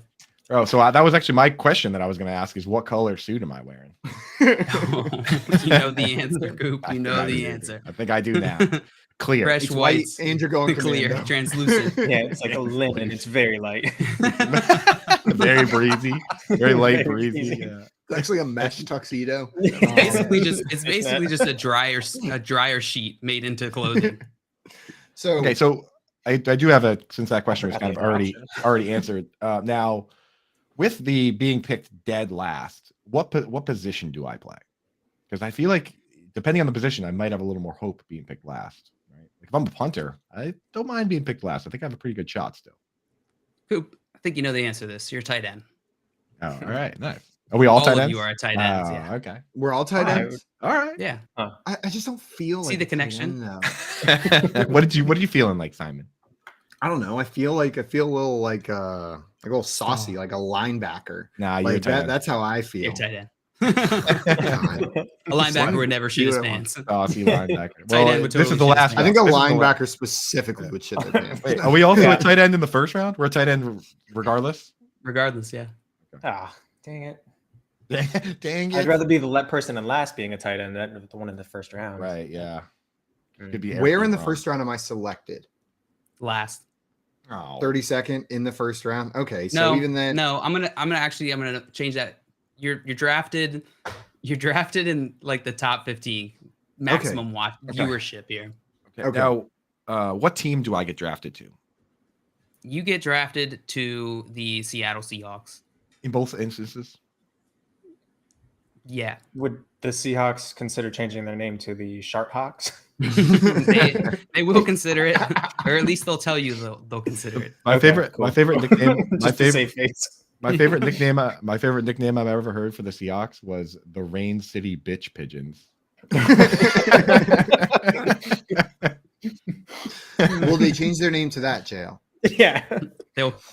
Yeah. Okay. Cool. All right. So I'm getting drafted. Is there am I a first round caliber player in this scenario? Like I need to know that. Like, because if me being drafted in the first round right now, not only do I shit my pants on public television and everybody knows who I am, I then piss off an entire fan base by being their first round selection as a 5'8", 190 pound kind of chubby dude who tore his LCL the last time he tried to jump in the air. Like no one's going to be thrilled with me on their team.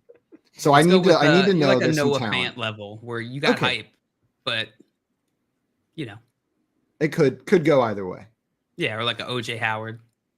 Okay, well that's a big difference. I feel like OJ Howard and Noah Fant. Like Noah Fant at least did something for a couple years there. Ooh, that's tough. And the Mr. Irrelevant, that one didn't have any shit like contingencies or anything. That one was just you're picked last. Poop related. You're just picked last, and everybody calls you Mr. Irrelevant. Okay, so it's just some poop. Yeah, exactly. If I'm getting the first round, I'm getting a signing bonus of however much. Like, what's a minimum rookie contract in the first round? I will shit my pants 20 times over. Wow. I made my decision the moment I quietly looked it up while we were talking about nonsense here. The 15th. So Kenyon Green was picked 15th. The offensive lineman for the Texans. Sorry, I forgot where he got picked, but Kenyon Green. His contract was $17 million. Yeah. And the average draft pick of guys picked from 246 to 255, which is the very end of the draft, is $628,000.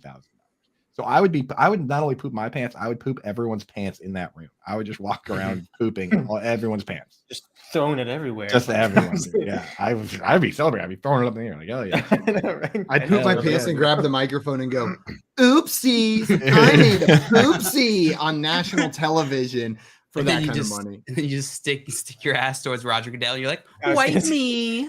Okay. Daddy. I think you guys found a way. I think you guys found a way to make me just quietly rather just take the 600,000. like what else do we have to add? I think you just already did it. Like, oopsie. Wipe me, Daddy. Yeah, like Daddy Roger. I will quietly take the 600K and just go buy like a gas station ground lease. And just like, you know what I mean? Like just but you know. Oh no, not again. Start a local car washing empire. Yeah. You like the reverse eagle thing where you like pirouette and wrap your legs around Roger Goodell and like swing yourself around. Don't let go. You'd be a hero. He's just trying to like push you off of him. And he's got, like, you spladle Roger Goodell. Wow, dude. The long con. He shits his pants. You played your whole life. You've worked your ass off your whole life just to get to that point so you could poop spladle Roger Goodell. And everybody cheers you on. Yeah, right. The crowd goes from booing to cheers. You're a hero. Boop, guy. Now you're rich and a hero in the and eye. instead of booing Roger Goodell from now on, they just say poo. They throw the poos at him. He never lives it down. Follows him the rest of his life. Well done. That being said, I'll be Mr. Irrelevant. I'm just kidding. No, I'm taking the money in the poop pants.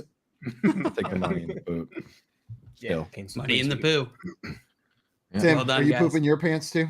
Oh yeah, right now actually. Oh yeah. Just at Just the in thought of that anticipation. I money. want to practice. Oh yeah. Yeah, Let me and I ready. select that option. JL, which side would you be taking here? I'm just curious. Oh, I would shit my pants so quick. Oh. Do not care, bro. You want to laugh at me? I'll laugh at you at that bank. I'll wipe my ass with those dollar bills. I'll tell you right now, a dude who pooped his pants on live TV that has $17 million is still cooler than me currently. Like, there's no question.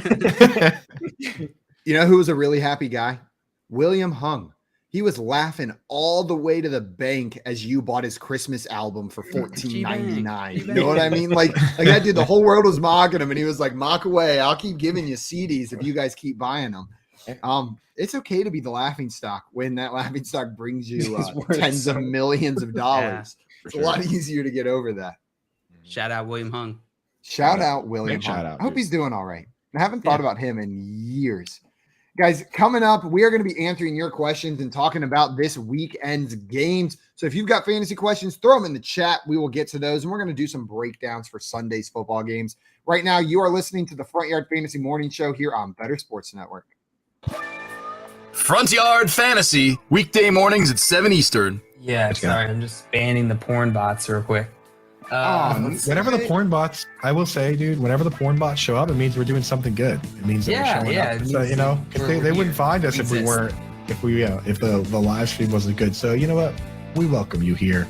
Tinder-hot-xyz-festival adult dating site. One of our biggest fans. I detach all of my self-worth to how many porn bots come into our show in the morning.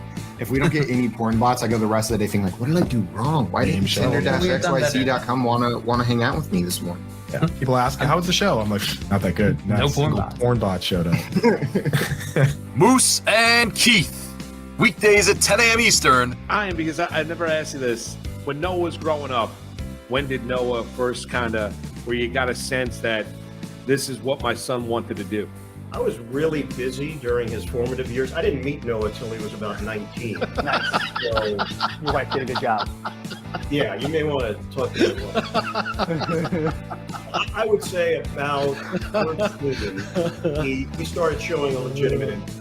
He started getting curious about how I prepared, what it required, and then I saw a little bit of a shift, 14, 15, where he was concentrating on the on-cameras, the interaction between play-by-play and analyst, and started probably taking mental notes at that point of the performance aspect of, okay, you do all this prep, but you got to go out and deliver it. So, yeah, probably that 14, 15 range, I thought to myself, this could be something he really wants to do. Better Sports Network is betting, fantasy, collectibles. It's sports talk done better.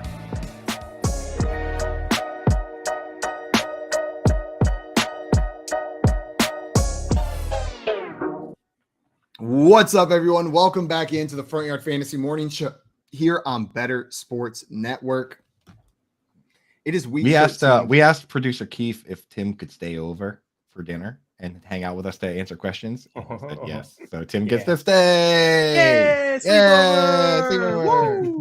Sometimes those are like some of my favorite childhood memories where like you and a friend scheme up like, okay, like you come with me. So it's harder for them to say no in front of you. And then, and like the whole time, like your parents see right through it. They're like, either like they're going to say the same answer regardless, but like we already drove all the way over here. And you've got like all the excitement like built up. Like you're still like, okay, we have this great plan. We're going to sleep over and you're going to stay for dinner. Like, Mom, can Tim stay over tonight? I know we got school tomorrow, but we'll be good. I promise. When you're a kid, dude, time doesn't even make sense. Like I used to think back and my mom would be like, you have a half hour. I'd be like, yes, we have a whole half hour, dude. What do you want to do? Like now, if I have half hour, I'm already late for whatever I need to do in a half hour. You know what I mean? Like, oh, geez, that's no time. Like, right? When I was a kid, I was like, a half hour, we could do everything. Yeah. And now a half hour, I'm like, well, I literally can't start anything in this time period. I have to just sit here like this for 30 minutes until the next thing starts. I guess I'll take a nap for 29 minutes and then be late by 20. Exactly right. And painfully great. We had a question come in here from our friend George. What's up, George? Welcome in. So my guys, the same situation every week. Mike Evans, Jamal Williams, or Damian Pierce, half PPR. Coop, where are you rolling on this one? God dang Jamal Williams keeps messing it all up, dude. Why is he so good? Why is he so good, man? And the thing is, like, normally I'd auto start Mike Evans, and we probably have told you every time to start Mike Evans. But this, if you're ever going to bench Mike Evans, this is the week, right? Marshon Lattimore just knows how to get under that guy's skin. This is going all the way back years and years. It used to be like you could set your watch to it. Mike Evans plays Marshon Lattimore or James Bradbury back when he was on the Panthers was time to start Chris Godwin instead because, you know, as great as Mike Evans is, he lets himself get shut down. So I think I'd be willing to go with Damian Pierce or Jamal Williams over Mike Evans. It's just a matter of which one. So I don't know. Tim, how you feeling about this matchup? How you feeling about this question? I don't know. I love Jamal Williams, and I just feel like he's going to scalp a couple of touchdowns this week. So I have no scientific basis for that. I mean, it's the Jags. Except that he's done it. Except that, right, like so. 50-point over under. So they're expecting a lot of points to be scored in that game. 51.5. It's worth mentioning DeAndre Swift off the injury report entirely this week. So we don't know what that's going to break down to look like. But I'm with you, Tim. Like I'm trusting Jamal Williams is going to keep doing it until I see otherwise. No. But Damian Pierce, like we got to mention his matchup against the Cleveland Browns. The only team worse against fantasy running backs than the Texans, Coop, you said this yesterday, is the Cleveland Browns.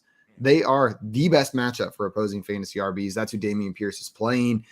So I'm with you that it's one of those two backs, but I'm torn between which one.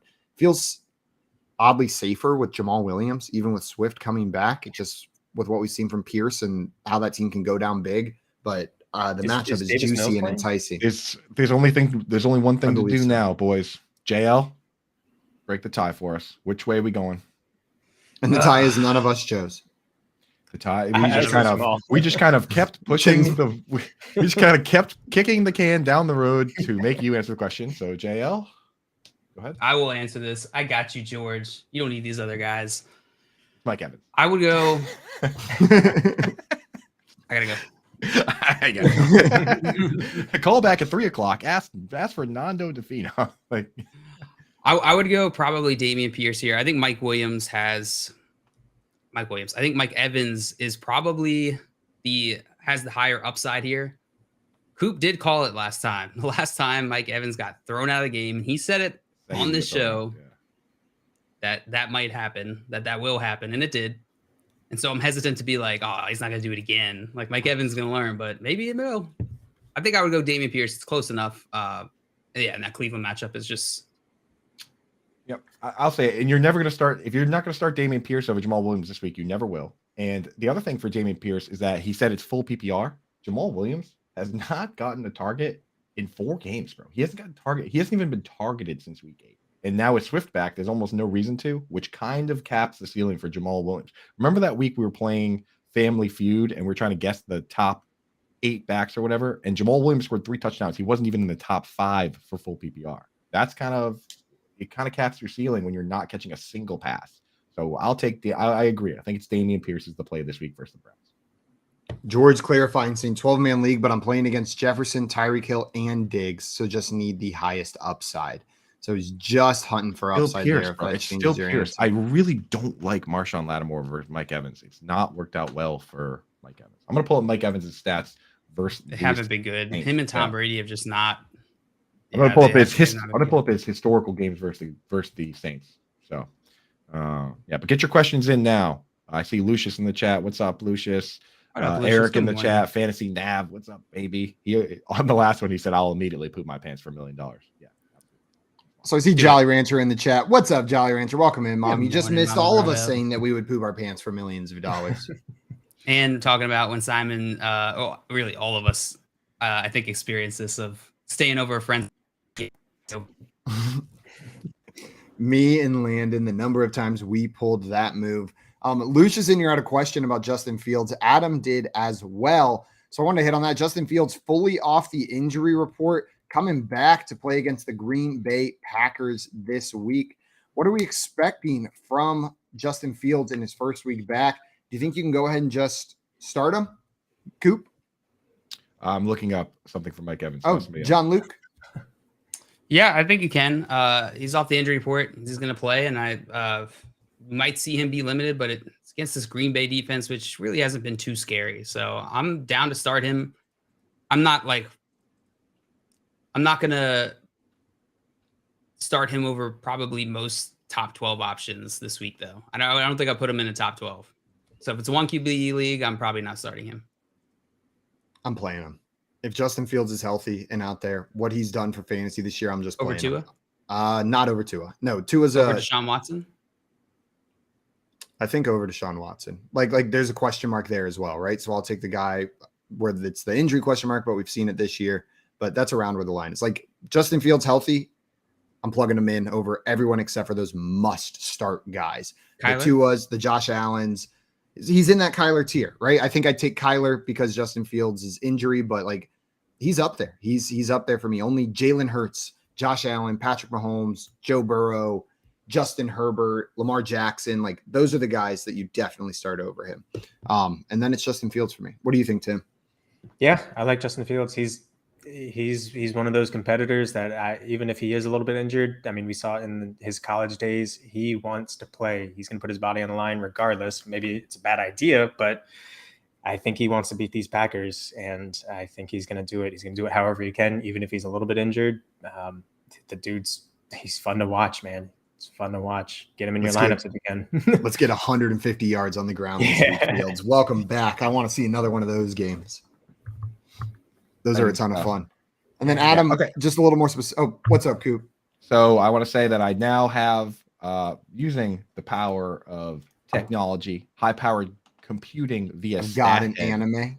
I've got the power of God and anime on my side, much like Jamal Williams. I've pulled up all the games Mike Evans has played against the Saints, sorted by full PPR points, going back to 2017 when Marshon Lattimore came into the league. Would you guys like to hear what the totals are? Yes, I would, Coop. Thank you very much. He has one game back in 2018 where he scored 27 PPR points. So I'm going to go back and look and see if Marshon Lattimore did play in that game. But after that, these are his best games. These are all his games, actually. So he's played them 11 times because they're in the division. So 27 points one time. After that, his next highest, 12.8 in full PPR. He's got 12 games of 12, 12, 12, 10, 10, 9, 7, 2, 2, 0. 0, I'm assuming, is another game where he got kicked out of the game almost immediately. So this guy, if you're looking for upside, one time he scored more than 12 points versus the Saints. The other 10 times, he did not. Marshon Lattimore so you're telling me lives in this guy's head. 1 in 11 chance. There's a 1 in 11 chance that he has a high upside game. So not super ideal. And that game, so not great, Bob. I wouldn't go. I'd go Dameon Pierce. Toxic trade is when you tell me something is 1 in 11, I'm like, oh, it'll happen. Like whenever you're like, yep, without a doubt, that'll happen. In that one game, and the caveat there, that one game that he did score 27 points, That was a 48-40 absolute shootout game where 84 points were scored in the game. That's a lot. That's higher than most totals. You think? Yeah, I imagine the total for that game wasn't set at 80 points, if I had to take a guess. I imagine the over-under was not 80. Yeah, so not something I would bet on, honestly. Mike Evans, yeah. I'm not sure I'm making that shot either. Coop, you're scaring me from keeping him even in my dynasty lineup. So where's that line for you then with Mike Evans as far as like players you would start over him? I'm assuming Chris Godwin would be a start over him, right? Of course, yeah. I mean, what about Devonta Smith versus the Tennessee Titans? Would you start him over Mike Evans? No, I wouldn't. Devonta Smith been pretty yucky. Brandon Ayuk against the Dolphins? I think I would start Brandon Ayuk. He's been awesome. What about you, Tim? Brandon Ayuk or Mike Evans? This is where complete personal bias. 49ers down this week. Down. They scored negative points. Don't start any player. Tim's answer is I'm incapable of being unbiased. Yep. Yep. Joe, what about in that same game? Chris Olave versus Mike Evans. Chris Olave versus Tampa Bay or Mike Evans versus the Saints. Who would you be starting? I'll go Olave. Olave. What about you guys? Yeah. I've liked Olave this year. Dude, he's been fantastic. He's like wide receiver 13 right now, something like that. Pretty good. He's pretty good. I also just realized I listed a bunch of names of players that I'm having to make a really tough start sit decision for this week. Do you think you guys could help me out with the start sit? Yeah. I need some help. It's a bunch of wide receiver twos. It's my problem every single week. I've got Michael Pittman, Brandon Ayuk, Chris Olave, Juju Smith-Schuster, and Allen Lazard. I need to start one. Lazard plays Chicago, Juju plays Cincinnati, Olave plays Tampa Bay, Ayuk plays Miami, and Pittman plays Dallas. I want pieces in that Kansas City Bengals game, so I'm tempted to play Juju, but I don't know if he's the best play. I think Ayuk would be the guy I'd pick out of that group. San Francisco, Miami. That should be a fun game too. Yeah. Kansas City Bengals. I think the 49ers. That game could be just as fun. Yeah, it's a great slate. So at 4:00, I got to ask Tim.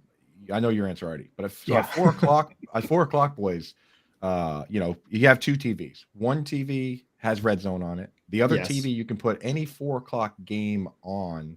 Are you putting Miami? You can pick anyone you want. Are you going to put Miami 49ers? Are you going to put Chargers Raiders, which also has a 50-point over-under? Or are you going to put the Chiefs Bengals, which has a 50-point over-under as well? A lot of good games at 4:00. Which one goes on the big TV? And I guess, Tim, you can pick out of the other two games which one you would want. I mean, out of the other two would probably be Chief Bengals, but I don't really like them, either team at all. So I'd be rooting for a very, very low scoring game. So you'd be Team Chaos? I'd be Team Chaos. Chargers Raiders is always fun, though. Yeah, it is. It is. Eric, I think, has the real answer down there because the 4:00 slate, the best part about Red Zone on the 4:00 slate is you get to see most of the games since there's only 3 of them. Know what I mean? Like they show a lot of like the non-Red Zone stuff as well. Throw the World Cup on the other TV. Get your World Cup games on the other TV.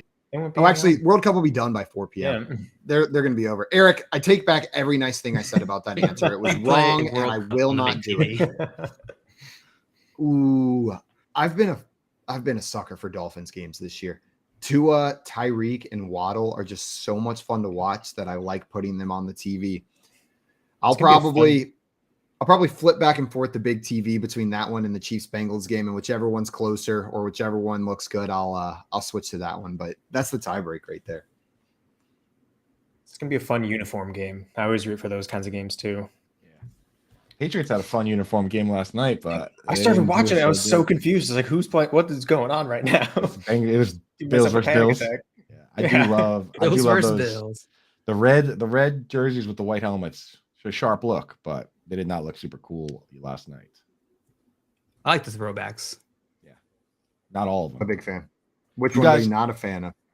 I don't like the Packers ones. Those are just Packers ones You're going too far back. You're going too far back. You're doing too much, dude. Like only Packers and Steelers throwbacks look like rugby uniforms. Yeah, throwback to the cool ones, not to the weird ones. Now I gotta ask you guys about the most divisive ones, I think, or the one. I mean, like everyone loves the powder blue Chargers.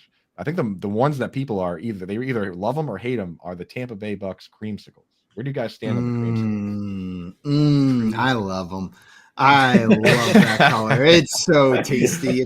It's such a nice color. It's just a pleasant orange. That is such a Simon color too, right? Oh yeah, 100%. That's a Simon move right there. So salmon, I bet if a team had like a salmon jersey, Simon would be like, yeah, that's my stuff. One of the more divisive ones, I think, is the Seahawks. I hate them. They look like crossing guards. They look so dumb. The highlighter greens. The highlighter green. That's just their normal uniforms, though, not their throwbacks. Yeah. I guess it's just a different conversation. The throwbacks are sick, bro. The throwbacks are sick. The ones with the really bright blue and the silver helmets, dude. I think they're gonna wear them next year. They have some like if you picture who was that white? They had that white wide receiver that was really good. They used to wear them back then. And those Steve Largent. If you look at like pictures of Steve Largent, those jerseys they used to wear back then are kind of fire, dude. Kind of fire. We had a question come in here, guys. We'll get to some more jersey talk, but producer Keith wanted to know, I need a streaming option at the half PPR for tight end. So in a half PPR league, Taysom Hill, Gerald Everett, Hayden Hurst, Robert Tonyan, and Evan Ingram are the options. Tim, before we go to the tight end Tinkler, I want to come to you. Which of these options are you throwing in at the tight end? Taysom, Everett, Hurst, Tonyan, or Ingram? You still have Taysom in your roster. Yeah, I've been throwing in Everett. He's been doing fine. Tight end is my least favorite. People hate kickers. Get tight ends out of there. They're way more inconsistent. Agreed. So frustrating. That's also my least favorite position.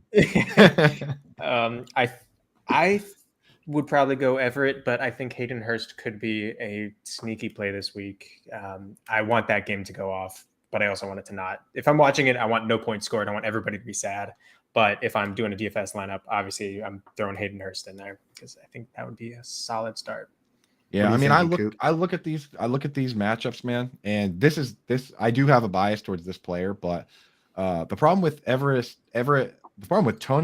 Everett, and Hurst is they don't play big snap shares. Like Robert Tonyan he never plays 60% of the snap.